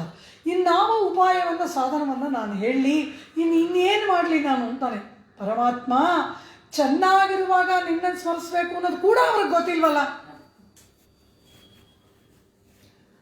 ಎಲ್ಲ ಚೆನ್ನಾಗಿ ಪಾಕ ಮಾಡಿ, ಅತಿ ಸ್ವಾದಿಷ್ಟವಾಗಿ ಪಾಕವನ್ನು ಮಾಡಿ, ಚೆನ್ನಾಗಿ ಎಲ್ಲವನ್ನು ತಟ್ಟೆಯಲ್ಲಿ ಅಲಂಕಾರವಾಗಿಟ್ಟು, ಅದಕ್ಕೊಂದು ಸ್ಪೂನನ್ನೂ ಇಟ್ಟು ಕೈಯಲ್ಲಿ ತಂದಿಟ್ರೆ ಅದು ತಿನ್ನೋ ಪದಾರ್ಥ ಅಂತ ಕೂಡ ಗೊತ್ತಿಲ್ಲ ಸುಮ್ಮನೆ ಕೂತಿದ್ರೆ ಅದನ್ನು ಏನು ಮಾಡುವುದು? ಬಾಯಿಗಿಡುವವರು ಒಬ್ಬರು ಬರಬೇಕಲ್ವ? ಅದನ್ನು ಕೇಳ್ತಾಳೆ ಭೂಮಿದೇವಿ. ಪರಮಾತ್ಮ, ಇಷ್ಟೊಂದು ಸುಲಭವಾದ ಮಾತು ನೀನು ಹೇಳಿದೀಯಾ, ಚೆನ್ನಾಗಿರುವಾಗ ನಾನು ಸ್ಮರಣೆ ಮಾಡಿ, ನಿಮಗೆ ಆಪತ್ತು ಬಂದರೆ ನಾನು ಸ್ಮರಿಸಿ ನಿಮ್ಮನ್ನು ಸದ್ಗತಿಗೆ ಒಯ್ತೀನಿ ಅಂತ ನೀನು ಹೇಳ್ತೀಯಾ. ಆದರೆ ಆ ಸ್ಥಿತಿಯಲ್ಲಿ ಕೂಡ ನಿನ್ನನ್ನು ಸ್ಮರಿಸುವ ಜ್ಞಾನ ನನ್ನ ಮಕ್ಕಳಿಗೆ ಇಲ್ಲವಲ್ಲ ಪರಮಾತ್ಮ ಅಂದಾಗ, ಪರಮಾತ್ಮ ಆ ಭೂಮಿದೇವಿಯನ್ನು ನೋಡಿ ಒಂದು ಮಾತು ಹೇಳ್ತಾನೆ. ದೇವಿ, ಅದಕ್ಕಾಗಿ ನೀನು ಭೂಮಿಯಲ್ಲಿ ಅವತಾರವನ್ನು ಮಾಡು, ಇದನ್ನು ಹೇಳು. ಚೆನ್ನಾಗಿರುವಾಗ ಸ್ಮರಣೆ ಮಾಡಿ ಆ ಪುರುಷೋತ್ತಮನಾದ ಶ್ರೀಮನ್ ನಾರಾಯಣ ನಿಮಗೆ ಸದ್ಗತಿಯನ್ನು ಕೊಡ್ತಾನೆ ಅಂತ ಜನಕ್ಕೆ ಹೇಳುವುದಕ್ಕೆ, ಆ ನನ್ನ ಮಕ್ಕಳಿಗೆ ತಿಳಿಸುವುದಕ್ಕಾಗಿ ನೀನು ಹೋಗಿ ಅವತಾರವನ್ನು ಮಾಡು ಎಂಬುದಾಗಿ ಆ ಪರಮಾತ್ಮ ಭೂಮಿದೇವಿಗೆ ನಿಯಮನವನ್ನು ಮಾಡ್ತಾನೆ. ನೀನು ಹೋಗು. ಕಾರಣ ಏನು? ಮಕ್ಕಳಿಗೆ ಅತ್ಯಂತ ಪ್ರಿಯವಾಗುವಂತೆ ಮಾತನಾಡಬಲ್ಲವಳು ತಾಯಿ. ತಂದೆ ದಂಡಿಸ್ತಾನೆ. ಮಕ್ಕಳು ಮಣ್ಣು ತಿಂದರೆ ಕರೆದುಕೊಂಡು ಬಂದು ಆ ಮಕ್ಕಳಿಗೆ ದಂಡನೆಯನ್ನು ತಂದೆ ಕೊಡ್ಬೋದು. ತಾಯಿ, ನಿಜವಾದ ಮಮತೆ ಇರೋ ತಾಯಿ, ಅಯ್ಯೋ ಏನೋ ಮಗು ಮಣ್ಣು ತಿಂದ್ಬಿಡ್ತು, ಹೋಗಲಿ ಔಷಧಿ ಕೊಡೋಣ ಬಿಡಿ, ಏನು ಮಾಡೋದು ಅಂತಾಳೆ ತಾಯಿ. ತಾಯಿ ಪ್ರಿಯಪರಳಾದವಳು, ತಂದೆ ಹಿತಪರನಾದವನು. ತಂದೆ ದ್ವೇಷಿ ಅಲ್ಲ, ಅವನು ಹಿತವನ್ನು ಗಮನಿಸ್ತಾನೆ. ಯಾವ್ದು ಮಾಡಿದ್ರೆ ಇವ್ನಿಗೆ ಒಳ್ಳೇದು, ಹಿಂಗೆ ಹಾಳಾಗಿ ಹೋಗ್ತಿದ್ದೀರ ಮಕ್ಕಳು. ತಾಯಿ ಏನು ಮಾಡ್ತಾಳೆ? ಹಾಳಾಗುವುದನ್ನು ನೋಡ್ತಾ ಇದ್ರು ಕೂಡ ಅದನ್ನು ತಾಯಿ ಬಿಡಿಸುವ ಕ್ರಮ ಬೇರೆ. ಆ ರೀತಿ ನೀನು ಹೋಗಿ ಅದನ್ನು ಹೇಳು ಎಂಬುದಾಗಿ ಪರಮಾತ್ಮ ಭೂಮಿ ತಾಯಿಯನ್ನು ನೋಡಿ, ಭೂದೇವಿಯನ್ನು ನೋಡಿ, ಅವಳಿಗೆ ಈ ಲೋಕದಲ್ಲಿ ಅವತರಿಸುವಂತೆ ನಿಯಮನವನ್ನು ಮಾಡ್ತಾನೆ. ಆ ನಿಯಮನವನ್ನು ಶಿರಸಾವಹಿಸಿ ತನ್ನ ಮಕ್ಕಳಿಗೆ ಮೃದುವಾದ ಸವಿಯಾದ ಮಾತುಗಳಲ್ಲಿ ಪರಮಾತ್ಮನ ಭಕ್ತಿಯನ್ನು, ಈ ಸಂಸಾರದಲ್ಲಿನ ವೈರಾಗ್ಯವನ್ನು, ಆತ್ಮ ಪರಮಾತ್ಮ ವಿಷಯಕವಾದ ಜ್ಞಾನವನ್ನು, ಪ್ರತಿಯೊಬ್ಬ ಆತ್ಮನು ಉದ್ಧಾರವಾಗಬೇಕಾದ್ರೆ ಭಕ್ತಿ ಜ್ಞಾನ ವೈರಾಗ್ಯಗಳು ಬೇಕು. ಭಕ್ತಿ ಪರಮಾತ್ಮನ ವಿಷಯದಲ್ಲಿ, ವೈರಾಗ್ಯ ಸಾಂಸಾರಿಕ ವಿಷಯದಲ್ಲಿ, ಜ್ಞಾನ ಆತ್ಮ ಪರಮಾತ್ಮ ವಿಷಯಕವಾದ ಜ್ಞಾನ, ಇದು ಮೂರು ಬೇಕಲ್ಲವ. ಇಂತಹ ಭಕ್ತಿ ಜ್ಞಾನ ವೈರಾಗ್ಯಗಳನ್ನು ಮಕ್ಕಳಿಗೆ ಉಪದೇಶ ಮಾಡುವುದಕ್ಕಾಗಿ ಸವಿಯಾದ ತಾಯಿಯಂತೆ ವಾತ್ಸಲ್ಯಪೂರ್ಣವಾದ ಮಾತುಗಳಿಂದ ಮಕ್ಕಳಿಗೆ ತಿಳಿಸಿಕೊಡುವುದಕ್ಕಾಗಿ ಪರಮಾತ್ಮ ಭೂದೇವಿಯನ್ನು ನಿಯಮನ ಮಾಡಿದ ಕಾಲದಲ್ಲಿ ಆ ಭೂದೇವಿಯೇ ಕರ್ಕಾಟಕ ಮಾಸದಲ್ಲಿ, ಅಂದರೆ ಆಷಾಢ ಮಾಸ ಕರ್ಕಾಟಕ ಮಾಸದಲ್ಲಿ ಪುಬ್ಬಾ ನಕ್ಷತ್ರದ ಮಂಗಳವಾರದ ದಿನದಂದು ತಮಿಳುನಾಡಿನ ಶ್ರೀವಿಲ್ಲಿಪುತ್ತೂರಿನಲ್ಲಿ ವಿಷ್ಣು ಚಿತ್ತರಿ ಎಂಬ ಬ್ರಾಹ್ಮಣೋತ್ತಮರ ಮನೆಯ ತುಳಸಿ ವೃಕ್ಷದ ಕೆಳಗಡೆಯಲ್ಲಿ ತನ್ನನ್ನು ತಾನು ತೋರಿಸಿಕೊಳ್ತಾಳೆ. ಅವಳೇ ದೇವಿಯ ಆಂಡಾಳ್ ಗೋದಾ ಆಂಡಾಳ್ ಬೇರೆ ಯಾರೂ ಅಲ್ಲ, ಸಾಕ್ಷಾತ್ ಭೂಮಿದೇವಿ. ನಮ್ಮನ್ನು ಧರಿಸಿರುವವಳು, ನಾವು ಮಾಡುವ ಎಲ್ಲ ಪಾಪಗಳನ್ನು ಕ್ಷಮಿಸುವವಳು, ಕ್ಷಮೆಯಾಧರಿತ್ರಿ. ಭೂಮಿದೇವಿಗಿಂತ ಕ್ಷಮೆಯಲ್ಲಿ ಮತ್ತೊಬ್ಬರಿಲ್ಲ. ಉಗಿತೀವಿ, ಹೇಸ್ಯಗಳನ್ನು ಮಾಡ್ತೀವಿ, ಕಾಲಿಂದ ತುಳಿತೀವಿ, ಅಗಿತೀವಿ, ಕಲ್ಲುಗಳನ್ನು ಹಾಕ್ತೀವಿ, ಮನೆಗಳನ್ನು ಕಟ್ತೀವಿ. ಎಂದಾದರೂ ನಮ್ಮನ್ನು ಎತ್ತಿ ಆಚೆ ಬಿಸಾಡ್ತಾಳ? ನಾವು ಮಾಡುವ ಎಲ್ಲ ದೌರ್ಜನ್ಯಗಳನ್ನು ಸಹಿಸಿಕೊಂಡು ನಮ್ಮನ್ನು ಹೊತ್ತು ಆಶ್ರಯ ಕೊಟ್ಟಂತಹ ಕರುಣಾನಿಧಿಯಾದವಳು ಭೂಮಿದೇವಿ ಅಲ್ಲವಾ? ಅಂತಹ ನಮ್ಮೆಲ್ಲರ ತಾಯಿ ಶ್ರೀವಿಲ್ಲಿಪುತ್ತೂರಿನಲ್ಲಿ, ತಮಿಳುನಾಡಿನ ಮಧುರಾ ಜಿಲ್ಲೆಯಲ್ಲಿ ಇರ್ತಕ್ಕಂತಹ ಶ್ರೀವಿಲ್ಲಿಪುತ್ತೂರಿನ ತಮಿಳುನಾಡಿನಲ್ಲಿ ಪೆರಿಯಾಳ್ವಾರ್ ವಿಷ್ಣು ಚಿತ್ತರ್ ಎಂಬತಕ್ಕಂತಹ ಬ್ರಾಹ್ಮಣೋತ್ತಮರು ಹೂವಿನ ತೋಟ ನಂದವನವನ್ನು ಇಟ್ಟು ಪರಮಾತ್ಮನಿಗೆ ಹೂವುಗಳನ್ನು ಮಾಲೆಯಾಗಿ ಕಟ್ಟಿ ಸಮರ್ಪಣೆ ಮಾಡತಕ್ಕಂತಹ ಪರಮಾತ್ಮನ ಪುಷ್ಪಕೈಂಕರ್ಯದಲ್ಲಿ ನಿರತರಾದಂತಹ ಬ್ರಾಹ್ಮಣೋತ್ತಮರು ಒಂದು ದಿನ ಪ್ರಾತಃ ಕಾಲ ಬ್ರಾಹ್ಮ ಮುಹೂರ್ತದಲ್ಲಿ ಪುಷ್ಪಗಳನ್ನು ಬಿಡಿಸುವಾಗ ತುಳಸಿ ವೃಕ್ಷದ ಕೆಳಗಡೆಯಲ್ಲಿ ಅದ್ಭುತವಾದ ಒಂದು ಸ್ತ್ರೀ ಶಿಶುವನ್ನು ನೋಡ್ತಾರೆ. ಅತ್ಯಂತ ಆಕರ್ಷಕವಾಗಿ ಅಪರಿಮಿತವಾದ ತೇಜಸ್ಸು ಪ್ರಭೆಯಿಂದ ಬೆಳಗತಕ್ಕಂತಹ ಆ ಸ್ತ್ರೀ ಶಿಶುವನ್ನು ತೆಗೆದುಕೊಂಡು ಬಂದು ಗೋದ ಸುಂದರವಾದ ಮಾತುಗಳನ್ನು, ಆತ್ಮಕ್ಕೆ ಜ್ಞಾನವನ್ನು ಉಂಟು ಮಾಡುವ ಮಾತುಗಳನ್ನು ನೀಡುವವಳು. ಗಾಂ ಎಂದರೆ ಮಾತುಗಳು. ಗೋ ಶಬ್ದಕ್ಕೆ ಅನೇಕ ಅರ್ಥಗಳು, ಅದರಲ್ಲಿ ಒಳ್ಳೆಯ ಮಾತುಗಳು. ವೇದ ಮಂತ್ರಗಳಿಗೆ ಗೋಂದಿಸು, ವೇದ ಮಂತ್ರಗಳಂತಹ ಮಾತುಗಳನ್ನು ದದಾತಿ ಕೊಡುವವಳು ಎಂಬುದು ಗೋದಾ ಶಬ್ದದ ಅರ್ಥ. ಅಂತಹ ವೇದ ಮಂತ್ರಗಳಲ್ಲಿ, ಸಂಸ್ಕೃತ ಭಾಷೆಯ ವೇದ ಮಂತ್ರಗಳಲ್ಲಿ ಹೇಳಿರುವುದು ಸಾಮಾನ್ಯರಿಗೆ ತಿಳಿಯೋಲ್ಲ. ಅದಕ್ಕಾಗಿ ನಮಗರ್ಥವಾಗುವ ಭಾಷೆಯಲ್ಲಿ ನಮಗರ್ಥವಾಗುವಂತೆ ಅತಿ ಸರಳವಾಗಿ ಮಗು ತಾಯಿಯ ಮಾತನ್ನು ಕೇಳುವಂತೆ ಆ ಮಗುವನ ಮನಸ್ಸನ್ನು ಒಲಿಸುವಂತಹ ರೀತಿಯಲ್ಲಿ ಮಾತನಾಡುತ್ತಾ ತನ್ನ ಮಕ್ಕಳನ್ನು ಸದ್ಗತಿಗೆ ಒಯ್ಯುವುದಕ್ಕಾಗಿ ಈ ಲೋಕದಲ್ಲಿ ಅವತರಿಸಿದ್ದವಳೇ ಸಾಕ್ಷಾತ್ ಭೂಮಿದೇವಿಯೇ ದೇವಿ ಆಂಡಾಳ್ ಗೋದಾ. ಕರ್ಕಟೆ ಪೂರ್ವ ಫಲ್ಗುನ್ಯಾಂ ತುಳಸಿ ಕಾನನೋದ್ಭವಾಂ ಪಾಂಡ್ಯೆ ವಿಶ್ವಂಭರಾಂ ಗೋದಾಂ ಒಂದೇ ಶ್ರೀರಂಗನಾಯಕೀಂ ಎಂಬುದು ಗೋದಾದೇವಿಯ ಅವತಾರವನ್ನು ಸ್ಮರಿಸುವ ಒಂದು ಶ್ಲೋಕ.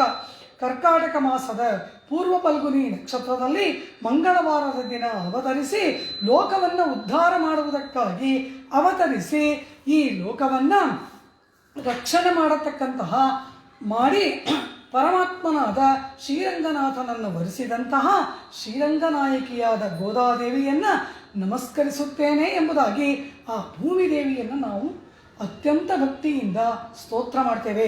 ಇಂತಹ ಗೋದಾ ಶ್ರೀವಿಲ್ಲಿಪುತ್ತೂರಿನಲ್ಲಿ ಅವತರಿಸಿದಂತಹ ಕಾಲದಲ್ಲಿ ಅವಳಿಗೆ ಆ ಪೆರಿಯಾಳ್ವಾರ್, ವಿಷ್ಣು ಚಿತ್ತರಿಗೆ ಪೆರಿಯಾಳ್ವಾರ್ ಎಂಬುದಾಗಿ ಹೆಸರು. ಆ ಪೆರಿಯಾಳ್ವಾರ್, ಆ ವಿಷ್ಣು ಚಿತ್ತರು ಆ ಗೋದಾದೇವಿಗೆ ಬಾಲ್ಯದಿಂದಲೇ ಶೈಶವದಿಂದಲೇ ಸಕಲ ಶಾಸ್ತ್ರಗಳ ಉಪದೇಶವನ್ನು ಮಾಡಿಬಿಡ್ತಾರೆ. ರಾಮಾಯಣ, ಭಾಗವತ ಇತ್ಯಾದಿ ಅವಳಿಗೆ ನಿತ್ಯ ಅವಳು ಭುಜಿಸತಕ್ಕಂತಹ ತಿಂಡಿ ತಿನಿಸುಗಳು, ಅವಳಿಗೆ ಧಾರಕ, ಪೋಷಕ, ಭೋಗ್ಯ ಎಲ್ಲವೂ ಯಾವುದು ಅಂದರೆ ಪರಮಾತ್ಮನ ಕಥೆಗಳು, ಶಾಸ್ತ್ರಗಳು, ಉಪನಿಷತ್ತುಗಳ ಅರ್ಥಗಳು. ಇದನ್ನು ಮೂಡಿಸಿ ಆ ಮಗುವನ್ನು ಅವರು ಬೆಳೆಸಿದಾಗ 5 ವಯಸ್ಸಿನ ಬಾಲಕಿ ದೇವಿ ಆಂಡಾಳ್ ಗೋದಾ. ಆಂಡಾಳ್ ಎಂದರೆ ಆಳುವವಳು. ಯಾರನ್ನ? ತನ್ನ ಭಕ್ತಿಯ ಪ್ರಭಾವದಿಂದ ಪರಮಾತ್ಮನನ್ನೇ ಆಳುವವಳು. ಇನ್ನೊಂದು ಅರ್ಥ ಭಕ್ತಿಯ ಸಾಗರದಲ್ಲಿ ಮುಳುಗಿದವಳು ಎಂಬುದಾಗಿ. ಹೀಗೆ ಭಕ್ತಿ ಜ್ಞಾನ ವೈರಾಗ್ಯಗಳಿಂದ ಅಪರಿಮಿತವಾಗಿ ಪ್ರಕಾಶಿಸತಕ್ಕಂತಹ ಆ ಪುಟ್ಟ ಮಗುವನ್ನು ಯಾರಿಗೆ ಕೊಟ್ಟು ವಿವಾಹ ಮಾಡುವುದು ಎಂಬುದು ಪೆರಿಯಾಳ್ವಾರರ ಚಿಂತೆ. ಅವಳ ವಯಸ್ಸೆಷ್ಟು? 5 ವಯಸ್ಸಿಗೆ ವಿವಾಹದ ಚಿಂತೆ. ಆದರೆ ಅವಳ ಲಕ್ಷಣಗಳು, ಅವಳ ಸ್ವಭಾವ, ಭಕ್ತಿಜ್ಞಾನ ವೈರಾಗ್ಯಗಳನ್ನು ಕಂಡಾಗ ಅವರಿಗೆ ಆ ಮಗು ಅದು ಸಾಮಾನ್ಯವಾದಂತಹ ಒಬ್ಬ ಮನುಷ್ಯನಿಗೆ ಆ ಮಗು ವಿವಾಹವಾಗತಕ್ಕಂತಹವಳು ಅಲ್ಲ ಎಂಬತಕ್ಕಂತಹದ್ದು ಏರ್ಪಟ್ಟು ಆಗ ಅವಳು ಆಂಡಾಳಳ ಭಾವವೇನು ಎಂದರೆ ಮಾನಿಡವರ್ಕೆನ್ನು ಪೆಚ್ಚಪ್ಪಡೆಲ್ ಒಳ ಇಲ್ಲೇನು ಕಂಡಾಯ್ ಕಣ್ಮದನೆ. ಮನುಷ್ಯನಿಗೆ ಕೊಟ್ಟು ಗೋದೆಯನ್ನು ಮನುಷ್ಯನಿಗೆ ಕೊಟ್ಟು ವಿವಾಹ ಅಂತ ಎಲ್ಲೋ ಯಾರೋ ಮಾತಾಡಿಕೊಂಡ್ರೆ ಇಲ್ಲಿ ಆಂಡಾಳಳಿಗೆ ಪ್ರಾಣ ಹೋಗ್ಬಿಡುತ್ತಂತೆ.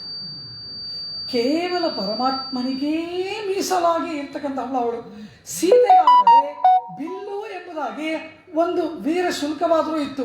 ಆ ಶಿವಧನುಸ್ಸನ್ನು ಯಾರು ಅದನ್ನು ಭಂಗ ಮಾಡ್ತಾರೆ, ಆ ಶಿವಧನುರ್ಭಂಗ ಮಾಡುವವರಿಗೆ ಸೀತೆಯನ್ನು ಕೊಟ್ಟು ವಿವಾಹ ಅಂತ ಒಂದು ವೀರ ಶುಲ್ಕ ಇತ್ತು. ರಾಮ ಬಂತ, ಶಿವಧನುರ್ಭಂಗ ಆಗಿ ರಾಮನನ್ನು ಪಡೆದಳು.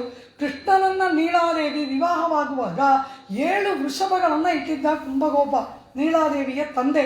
ಆ 7 ವೃಷಭಗಳ ಮದವನ್ನು ಯಾರು ಇಳಿಸ್ತಾರೆ ಅವರಿಗೆ ನೀಳೆಯನ್ನು ಕೊಟ್ಟು ವಿವಾಹ ಅಂತ. ಆದರೆ ಆಂಡಾಳಳಿಗೆ ಏನಿದೆ? ಒಂದು ಬಿಲ್ಲೂ ಇಲ್ಲ, ವೃಷಭಗಳೂ ಇಲ್ಲ.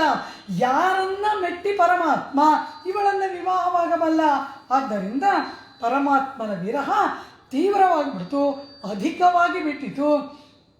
ಇನ್ನು ಪರಮಾತ್ಮನ ಒಂದು ಸಂಶ್ಲೇಷವಿಲ್ಲದೆ, ಪರಮಾತ್ಮನೊಡನೆ ಕೂಡದೆ ದೇವಿ ಆಂಡಾಳ್ ಬದುಕಿರುವುದೇ ಅತಿ ದುಸ್ಸಹ ಎಂಬತಕ್ಕಂತಹ ಒಂದು ಆತ್ಯಂತಿಕವಾದಂತಹ ದಶೆ, ಮರಣ ದಶೆಯನ್ನು ತಲುಪುವ ಸ್ಥಿತಿಗೆ ಬಂದುಬಿಟ್ಲು ದೇವಿ ಗೋದ, ಪರಮಾತ್ಮನನ್ನು ಸೇರದೆ. ಆಗ ಏನು ಮಾಡುವುದು? ಇವಳಿಗೆ ಹೇಗಾದರೂ ಮಾಡಿ ಪ್ರಾಣಧಾರಣೆ ಏರ್ಪಡಬೇಕಲ್ಲವ. ಆ ಶ್ರೀವಿಲ್ಲಿಪುತ್ತೂರಿನಲ್ಲಿ ಇದ್ದಂತಹ ವೃದ್ಧರಾಗಿರ್ತಕ್ಕಂತಹ ಅನೇಕ ಸ್ತ್ರೀಯರು ಬಂದು ಹೇಳ್ತಾರೆ, ಗೋದೆ, ಅನೇಕ ವ್ರತ ಜಪತಪಾದಿಗಳೆಲ್ಲ ಹೇಳಲ್ಪಟ್ಟಿದೆ ಅಲ್ಲವ, ಅದನ್ನೆಲ್ಲ ಅನುಷ್ಠಾನ ಮಾಡಿ ಪರಮಾತ್ಮನನ್ನು ಪಡೆಯಬಹುದಲ್ಲವ, ವ್ರತಾದಿಗಳನ್ನು ಮಾತು. ಆಗ ಆಂಡಾಳು ಹೇಳ್ತಾಳೆ, ಕೊಂಬೆ ಮುಲೆಗಳಿಡರ್ತೀರ ಗೋವಿಂದರ್ಕೋರ್ ಕುತ್ತೇವಲ್ ಇಮ್ಮೆಪ್ಪಿರವಿ ಶಯ್ಯಾದೆ ಇನಿಪ್ಪೋಯ್ ಶಯ್ಯಂ ತವಂದಾನ್ಯನ್. ಯಾವುದೋ ಜಪತಪಾದಿ ಇತ್ಯಾದಿಗಳನ್ನು ಮಾಡಿ ಈ ಶರೀರವನ್ನು ಬಿಟ್ಟು ಎಲ್ಲಿಯೋ ಯಾವುದೋ ಲೋಕದಲ್ಲಿ ಹೋಗಿ ಪರಮಾತ್ಮನನ್ನು ಪಡೆಯುವುದು ನನಗೆ ಇಷ್ಟವಿಲ್ಲ, ಅದು ನನ್ನ ಅಭಿಷ್ಟವಲ್ಲ. ಈ ಶರೀರವೇ ಪರಮಾತ್ಮನಿಗೆ ಸಮರ್ಪಣೆಯಾಗಬೇಕು. ಸ್ವಲ್ಪ ವಾಲ್ಯೂಮ್ ಕಮ್ಮಿ ಮಾಡಿ. ಈ ಶರೀರದಲ್ಲೇ ಪರಮಾತ್ಮನನ್ನು ನಾನು ಸೇರಬೇಕು. ಪರಮಾತ್ಮನನ್ನು ಸೇರುವಂತಹ ಹೇಗೆ ಗೋಪಕನ್ನಿಕೆಯರು ಅವರ ಈ ಶರೀರದಲ್ಲಿಯೇ ಪರಮಾತ್ಮಾನುಭವವನ್ನು ಮಾಡಿದಾರಲ್ಲವ, ಅವರು ಯಾವುದೋ ಪರಮಪದಕ್ಕೆ ಹೋಗಿಯೋ ಸ್ವರ್ಗಾದಿ ಲೋಕಕ್ಕೆ ಹೋಗಿಯೋ ಅವರ ಆತ್ಮ ಪರಮಾತ್ಮನನ್ನು ಸೇರಿತ ಇಲ್ಲವಲ್ಲ. ಅವರು ಹೇಗೆ ಮಾಡಿದರು ಎಂದರೆ, ಪರಮಾತ್ಮನಿಗೆ ಅವರ ಶರೀರ, ಅವರ ಮನಸ್ಸು, ಅವರ ಆತ್ಮ ಎಲ್ಲವೂ ಕೃಷ್ಣಾರ್ಪಣವಾಯಿತಲ್ಲವ. ಆ ರೀತಿ ಈ ಶರೀರವೇ ಕೃಷ್ಣನಿಗೆ ಪತ್ನಿಯಾಗಿ ಕೈಂಕರ್ಯವನ್ನು ಮಾಡುವಂತಹ ಮಹಾಭಾಗ್ಯ ಈ ಶರೀರದಲ್ಲೇ ಲಭಿಸಬೇಕು ಎಂಬುದು ಆಂಡಾಳಳ ಅಭೀಷ್ಟ. ಅದಕ್ಕಾಗಿ ಏನು ಮಾಡುವುದು? ಆಗ ಸ್ವಾಮಿ ಪೆರಿಯಾಳ್ವಾರ್ ಅವಳಿಗೆ ರಾಮಕೃಷ್ಣಾದಿಗಳ ವೃತ್ತಾಂತವನ್ನು ವಿಸ್ತಾರವಾಗಿ ನಿರೂಪಣೆ ಮಾಡಿದ್ದಾರಲ್ಲವ. ಅದರಲ್ಲಿ ಶ್ರೀಭಾಗವತದಲ್ಲಿ ಗೋಪಕನ್ನಿಕೆಯರು ಕೃಷ್ಣನನ್ನು ಪಡೆದ ಪ್ರಕಾರವನ್ನು ಅವಳು ನೋಡ್ತಾಳೆ. ಹೇಗೆ ಮಾಡಿದ್ರು? ಆ ಗೋಕುಲದಲ್ಲಿ ಒಮ್ಮೆ ಕ್ಷಾಮ ಏರ್ಪಟ್ಟಾಗ ಎಲ್ಲ ಗೋಪಕನ್ನಿಕೆಯನ್ನೆಲ್ಲ ನೆಲಮಾಳಿಗೆಗಳಲ್ಲಿ ಹಾಕಿ ಬಚ್ಚಿಟ್ಬಿಟ್ಟಿದ್ರಂತೆ. ಎಲ್ಲ ಕೃಷ್ಣನಿಂದ ಹೋಗ್ತಾರೆ, ಕೃಷ್ಣ ಹುಟ್ಟಿ ಹೆಣ್ಮಕ್ಳೆಲ್ಲ ಕೆಟ್ಟು ಹೋದರು ಎಂಬುದಾಗಿ ಗೋಕುಲದಲ್ಲಿ ಇದ್ದ ವೃದ್ಧರು ಕೃಷ್ಣನ ಕಾಡಕ್ಕೆ ಕಳಿಸ್ಬಿಟ್ರಂತೆ, ಹೋಗಿ ದನ ಮೇಯಿಸು ಅಂತ. ಹೆಣ್ಮಕ್ಳನ್ನೆಲ್ಲ ಮನೆಯಲ್ಲಿ ಬಂಧನದಲ್ಲಿ ಇಟ್ಬಿಟ್ರಂತೆ. ಕೃಷ್ಣನಿಗೂ ಗೋಪಿಕೆಯರಿಗೂ ಸಮಾಗಮ ಇಲ್ಲ. ಈ ಭಕ್ತೆಯರಾದ ಗೋಪಿಕೆಯರಿಗೂ ಮನೋವೇದನೆ, ಪರಮಾತ್ಮನಾದ ಕೃಷ್ಣನಿಗೂ ಮನೋವೇದನೆ ಯಾವಾಗ ಏರ್ಪಡ್ತು? ಗೋಕುಲಕ್ಕೆ ಕ್ಷಾಮ ಬಂದಿತು. ಕ್ಷಾಮ ಬಂದ್ಬಿಡ್ತು ಗೋಕುಲದಲ್ಲಿ. ಹಸುಗಳಿಗೆ ಮೇವಿಲ್ಲ, ಮಳೆ ಇಲ್ಲ, ನೀರಿಲ್ಲ, ಮಳೆ ಬೆಳೆಗಳ ಹಾನಿ. ಆಗ ಆ ಗೊಲ್ಲರಲ್ಲಿ ಒಂದು ಸಂಪ್ರದಾಯವಂತೆ. ಏನು ಸಂಪ್ರದಾಯ? ಮಳೆ ಬಾರದೇ ಇದ್ದಾಗ ಎಳೆಯ ಮಕ್ಕಳು, ಕಿರುವಯಸ್ಸಿನ ಬಾಲಕಿಯರು ವ್ರತಾಚರಣೆಯನ್ನು ಮಾಡುವುದು. ಪ್ರಾತಃ ಕಾಲದಲ್ಲಿ ಎದ್ದು ಯಮುನಾ ನದಿಯಲ್ಲಿ ಮಿಂದು ಆ ಮಳೆಗಾಗಿ ಶಚೀದೇವಿಯನ್ನ ಪ್ರಾರ್ಥನೆ ಮಾಡ್ತಕ್ಕಂತಹ ಒಂದು ವ್ರತ ಅವರ ಒಂದು ಕುಲದಲ್ಲಿ ಬಂದ ಸಂಪ್ರದಾಯ. ಅದಕ್ಕಾಗಿ ವ್ರತವನ್ನು ಮಾಡಿ ಅಂಥೇಳಿ ಈ ಒಳಗೆ ಇದ್ದ ಹೆಣ್ಮಕ್ಳನ್ನೆಲ್ಲ ಹೊರಗಡೆ ಬಿಟ್ಟು ಅಂತ. ಇವ್ರನ್ನೆಲ್ಲ ನೋಡ್ಕೋಬೇಕಲ್ಲ, ಸರಿಯಾಗಿ ವ್ರತ ಮಾಡ್ತಾ ಇದ್ದಾರಾ, ವ್ರತ ಉಪಕರಣಗಳೆಲ್ಲ ಇದೆಯಾ, ಪೂಜಾ ಸಾಮಗ್ರಿಗಳೆಲ್ಲ ಇದೆಯಾ, ಇದನ್ನೆಲ್ಲ ನೋಡ್ಕೊಳ್ಳೋಕ್ಕೆ ಕೃಷ್ಣನನ್ನೇ ನೇಮಿಸಿದ್ರಂತೆ. ಯಾರನ್ನ ಬೇರೆ ಮಾಡಬೇಕು ಅಂತ ಮಾಡಿದ್ರು ಅವರ ಕೃಷ್ಣ ಹೇಳ್ತಾನಂತೆ, ಹೆಣ್ಮಕ್ಳು ಸವಾಸನ ನನಗೆ ಬೇಡಪ್ಪ, ನಂಗೆ ಹೆಣ್ಮಕ್ಳನ್ನ ಕಂಡ್ರೇನೇ ಭಯ ಅಂತಾನು. ಇಲ್ಲ, ರಾಜ ಇದರ ಒಂದು ಜವಾಬ್ದಾರಿಯನ್ನೇ ಇಟ್ಕೊಳ್ಬೇಕು. ಆದರೆ ನಂದಗೋಪನಿಗೆ ಬಹಳ ರಾಜಕಾರ್ಯಗಳಿರೋದ್ರಿಂದ ಅವರಿದನ್ನು ನೋಡೋದಕ್ಕೆ ಅವರಿಗೆ ಸಮಯವಿಲ್ಲ. ಆದ್ದರಿಂದ ಅವರ ಪುತ್ರನಾದ ನೀನು ಈ ಜವಾಬ್ದಾರಿ ಇಟ್ಕೋಬೇಕು ಅಂದ್ರಂತೆ. ಇನ್ನೇನು ಮಾಡ್ತೀರಾ, ನೀವು ಹೇಳಿದ್ದನ್ನು ಒಪ್ಕೋತೀನಿ ಅಂತಾನಂತೆ. ಎಂತಹ ಈ ಕೃಷ್ಣ ಗೋಪಿಕಾ ಮನೋಹಾರಿ ಇವನು ಈ ರೀತಿ ಏರ್ಪಟ್ಟು ಆ ಗೋಪಿಕೆಯರೆಲ್ಲ ಯಮುನಾ ನದಿಗೆ ಹೋಗ್ತಾರೆ, ಸ್ನಾನವನ್ನು ಮಾಡ್ತಾರೆ. ಆದರೆ ಅವರಲ್ಲಿ ಮಳೆಗ ಪ್ರಾರ್ಥನೆ ಮಾಡಿದ್ರು. ಏನು ಮಾಡಿದ್ರು ಅಂತ ಕೇಳಿದ್ರು. ಗೋಕುಲದಲ್ಲಿ ಇದ್ದಂತಹದ್ದು 5 ಲಕ್ಷ ಕುಟುಂಬಗಳಂತೆ. ಒಂದು ಕುಟುಂಬದಲ್ಲಿ ಒಂದು 6-8 ಹೆಣ್ಮಕ್ಳು ಇರಲ್ವಾ? ಈಗಿನ ಕಾಲ ಅಲ್ಲ, ಆಗಿನ ಕಾಲ. ಒಂದು 8 ಹೆಣ್ಮಕ್ಳು, ಒಂದು 6 ಹೆಣ್ಮಕ್ಳು, ಎಷ್ಟಾಯಿತು? 5 ಲಕ್ಷ ಅಂದರೆ ಒಂದು 40-35 ಲಕ್ಷ ಹೆಣ್ಮಕ್ಳು. ಎಲ್ಲರೂ ಯಮುನಾ ನದಿಗೆ ಹೋಗ್ತಾರೆ, ಯಮುನಾ ನದಿಯಲ್ಲಿ ಸ್ನಾನವನ್ನು ಮಾಡ್ತಾರೆ. ಅಲ್ಲಿ ರತಿಯ ಬಿಂಬವನ್ನು ಮಾಡ್ತಾರಂತೆ. ಮಾಡಿಬಿಟ್ಟು ಅಲ್ಲಿ ಪ್ರಾರ್ಥನೆ ಮಾಡ್ತಾರಂತೆ.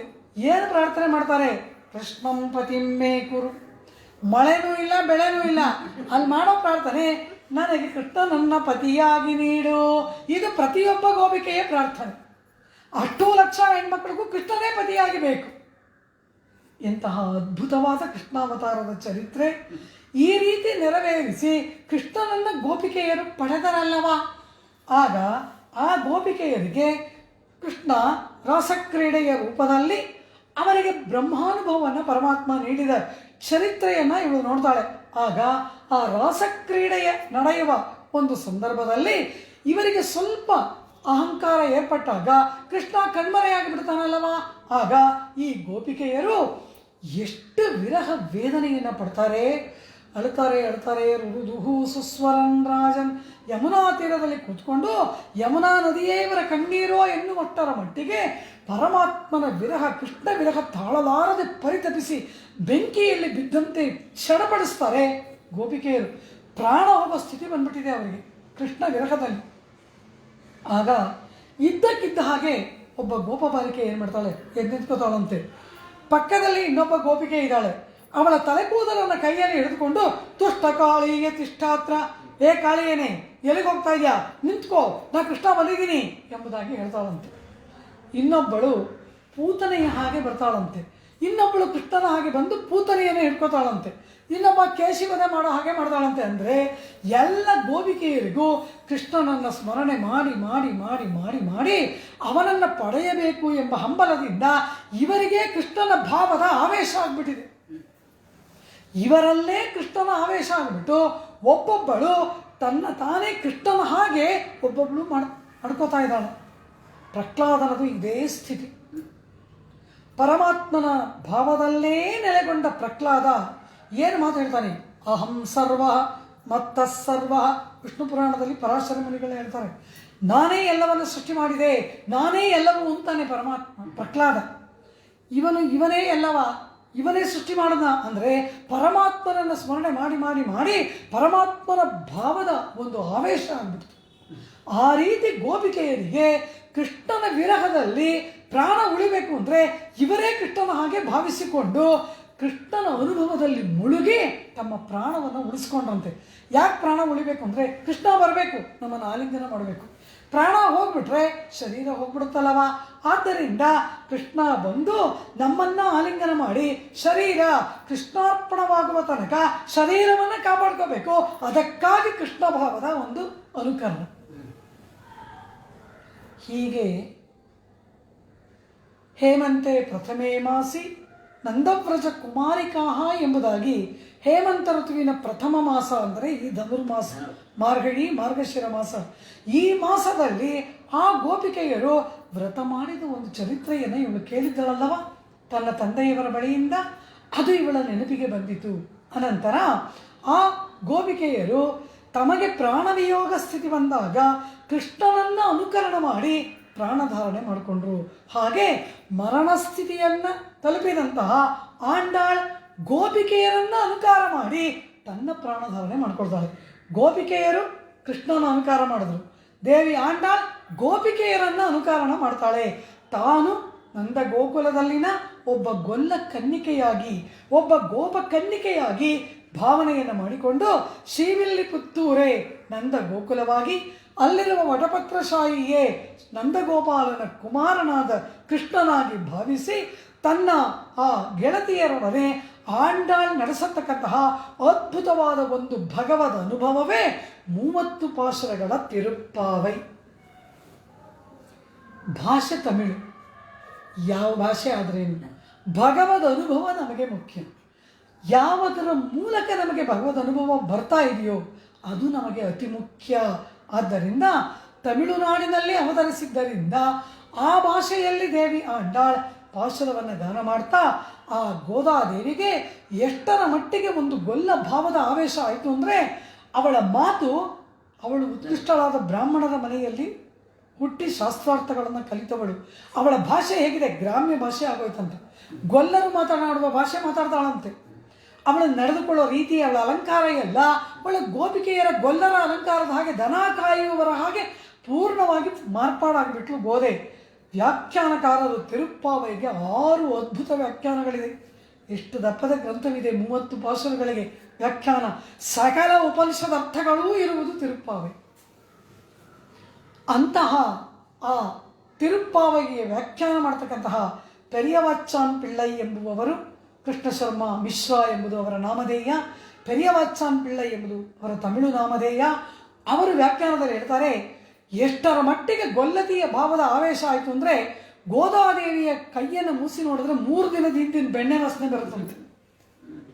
ಅಷ್ಟರ ಮಟ್ಟಿಗೆ ಆ ಭಕ್ತಿ ಭಾವ, ಗೋಪಿಕೆಯರಿಗೆ ಯಾವ ರೀತಿ ಕೃಷ್ಣನಲ್ಲಿ ಅತಿ ಮೀರಿದ ಒಂದು ಭಕ್ತಿ ಭಾವವಿತ್ತು, ಆ ಭಾವ ಪೂರ್ಣವಾಗಿ ತುಂಬಿಕೊಂಡು ಪೂರ್ಣವಾಗಿ ಗೋಪಿಕಾ ಭಾವದಿಂದ ದೇವಿ ಆಂಡಾಳ್ ಕೃಷ್ಣ ಪರಮಾತ್ಮನನ್ನು ಪಡೆಯುವುದಕ್ಕೆ ಸಂಕಲ್ಪ ಮಾಡುತ್ತಾ ಪರಮಾತ್ಮಾನುಭವದಲ್ಲಿ ತೊಡಗಿ ಎಲ್ಲ ಸಖಿಯರನ್ನು ಒಟ್ಟಾಗಿ ಕೂಡಿಸಿಕೊಂಡು ಆ ಮೊದಲು ಪರಮಾತ್ಮಾನುಭವಕ್ಕೆ ಹೋಗೋಣ, ಪರಮಾತ್ಮನ ವಿಷಯಿಕವಾದ ಜ್ಞಾನ, ಇತರ ವಿಷಯದಲ್ಲಿ ವೈರಾಗ್ಯ, ಪರಮಾತ್ಮನಲ್ಲಿ ಭಕ್ತಿ ಏರ್ಪಟ್ಟು ಆ ಪರಮಾತ್ಮಾನುಭವ ಮಾಡಬೇಕು ಎಂಬ ಆಸೆ, ಆ ಆಸೆಯಿಂದ ಎಲ್ಲ ಸಖಿಯರನ್ನು ಜೊತೆಗೂಡಿಸಿಕೊಂಡು ಪರಮಾತ್ಮಾನುಭವಕ್ಕೆ ಹೊರಡುವುದಕ್ಕಾಗಿ ಸಖಿಯರಿಗೆ ಸುಪ್ರಭಾತ, ಎಲ್ಲರೂ ಒಟ್ಟಾಗಿ ಕೂಡಿ ಆ ಕೃಷ್ಣನಿಗೆ ಸುಪ್ರಭಾತ, ಅನಂತರ ಕೃಷ್ಣನಲ್ಲಿ ಈ ಆತ್ಮವನ್ನು ಸ್ವೀಕಾರ ಮಾಡುವಂತೆ ಪ್ರಾರ್ಥನೆ.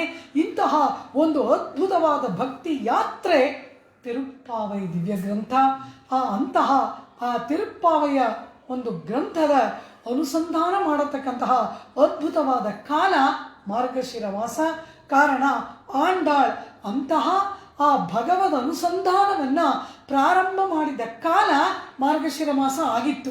ಇವಳು ಮಾರ್ಗಶಿರ ಮಾಸ ನೋಡಿ ತಿಥಿ ಪಂಚಾಂಗ ನಕ್ಷತ್ರ ನೋಡಿ ಪ್ರಾರಂಭ ಮಾಡಲಿಲ್ಲ, ಇವಳ ಆರಂಭ ಮಾಡಿದಾಗ ಅದು ತಾನಾಗಿ ಕೂಡಿ ಬಂದಿತ್ತು. ಆದ್ದರಿಂದ ಅದರಲ್ಲೂ ಮಾಸಗಳಲ್ಲಿ ಭಗವದ್ ಅನುಭವಕ್ಕೆ ವಿಷ್ಣುವಿನ ಆರಾಧನೆಗೆ ಅತ್ಯುತ್ಕೃಷ್ಟವಾದ ಮಾಸ ಧನುರ್ಮಾಸ. ಅದು ತಾನಾಗಿ ಕೂಡಿ ಬಂದಿದ್ದಲ್ಲವ, ಇಂತಹ ಕಾಲ ತಾನಾಗಿ ಕೂಡಿ ಬಂದು ಆ ಭಗವದ್ ಅನುಭವದಲ್ಲಿ ಮುಳುಗಿದಂತಹ ಅದ್ಭುತವಾದ ಆತ್ಮ ಪರಮಾತ್ಮಕ ವಿಷಯಿಕವಾದ ಆಧ್ಯಾತ್ಮಿಕ ವಿಷಯಗಳು, ಉಪನಿಷದ ಅರ್ಥಗಳು, ಪರಮಾತ್ಮನನ್ನು ಹೇಗೆ ಆರಾಧಿಸಬೇಕು, ಏನವನ ಮುಂದೆ ನಿಂತು ಕೇಳಬೇಕು, ಯಾವ ರೀತಿ ಪರಮಾತ್ಮನನ್ನು ಸಮೀಪಿಸಬೇಕು, ಎಲ್ಲವನ್ನ ಹಂತ ಹಂತವಾಗಿ 30 ಪಾಶರಗಳು 30 ಮೆಟ್ಟಿಲುಗಳಂತೆ ದೇವಿಯ ಆಂಡಾಳ್ ನಮ್ಮನ್ನು ಕೈ ಹಿಡಿದು ಕರ್ಕೊಂಡು ಹೋಗ್ತಾಳೆ. ಒಂದೊಂದು ಮೆಟ್ಟಿಲಾಗಿ ನಮ್ಮನ್ನು ಏರಿಸಿ ಪರಮಾತ್ಮನ ದ್ವಾರದಲ್ಲಿ ನಮ್ಮನ್ನು ನಿಲ್ಲಿಸಿ ಪರಮಾತ್ಮನಿಗೆ ನಮ್ಮನ್ನು ಸಮರ್ಪಣೆ ಮಾಡಿಕೊಳ್ಳತಕ್ಕಂತಹ ಅತ್ಯುನ್ನತವಾದ ಒಂದು ಮಾರ್ಗದರ್ಶಿನಿಯಾಗಿ ಆಚಾರ್ಯಾಣಿಯಾಗಿ ಆಂಡಾಳ್ ತಿರುಪ್ಪಾವೈಯನ್ನು ನಮಗೆ ತೋರಿಸಿಕೊಟ್ಟಿದ್ದಾಳೆ. ಅಂತಹ ದಿವ್ಯವಾದ 30 ಪಾಶರಗಳ ಅನುಭವವನ್ನು ನಾಳೆಯಿಂದ ಪ್ರಾರಂಭ ಮಾಡೋಣ. ಆ ಪಾಶರಗಳು ಅತ್ಯದ್ಭುತವಾದ 8 ಸಾಲಿನ ಪಾಶರಗಳಲ್ಲಿ ಅನೇಕ ದಿವ್ಯಾರ್ಥಗಳನ್ನು ಆಂಡಾಳ್ ಅಡಗಿಸಿ ಇಟ್ಟಿದ್ದಾಳೆ.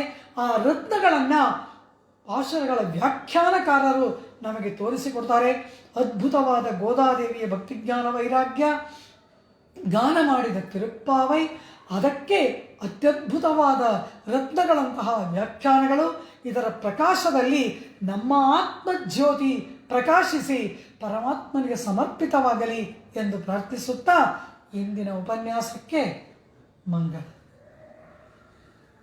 ಸ್ವಚ್ಛಿಷ್ಟಮಾಲಿಕಾ ಗಂಧಬಂಧುರಜಿಷ್ಣವೇ ವಿಷ್ಣುಚಿತ್ತತನೂಜಾಯೈ ಗೋದಾಯೈ ನಿತ್ಯಮಂಗಳಂ ಮಾದೃಶಾ ಕಿಂಚನತ್ರಾಣ ಬದ್ಧಕಂಕಣಪಾಣಯೇ ವಿಷ್ಣುಚಿತ್ತತನೂಜಾಯೈ ಗೋದಾಯೈ ನಿತ್ಯಮಂಗಳಂ. ಶ್ರೀಮತ್ಯೈ ವಿಷ್ಣುಚಿತ್ತಾರ್ಯ ಮನೋನಂದನ ಹೇತವೇ ನಂದನಂದನ ಸುಂದರ್ಯೈ ಗೋದಾಯೈ ನಿತ್ಯಮಂಗಳಂ. ಮಂಗಳಾಶಾಸನ ಪರೈರ್ ಮದಾಚಾರ್ಯ ಪುರೋಗಮೈಃ ಸರ್ವೈಶ್ಚ ಪೂರ್ವೈರಾಚಾರ್ಯೈಃ ಸತ್ಕೃತಾಯಾಸ್ತು ಮಂಗಳಂ. ಆಂಡಾಳ್ ತಿರುವಡಿಗಳೇ ಶರಣಂ. ಸರ್ವಂ ಶ್ರೀ ಕೃಷ್ಣಾರ್ಪಣಮಸ್ತು.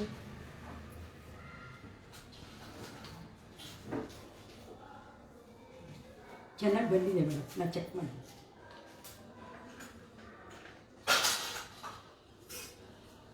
ಮಂಗಳಾರತಿ ಮಾಡ್ಬಿಡ್ತೀರಾ?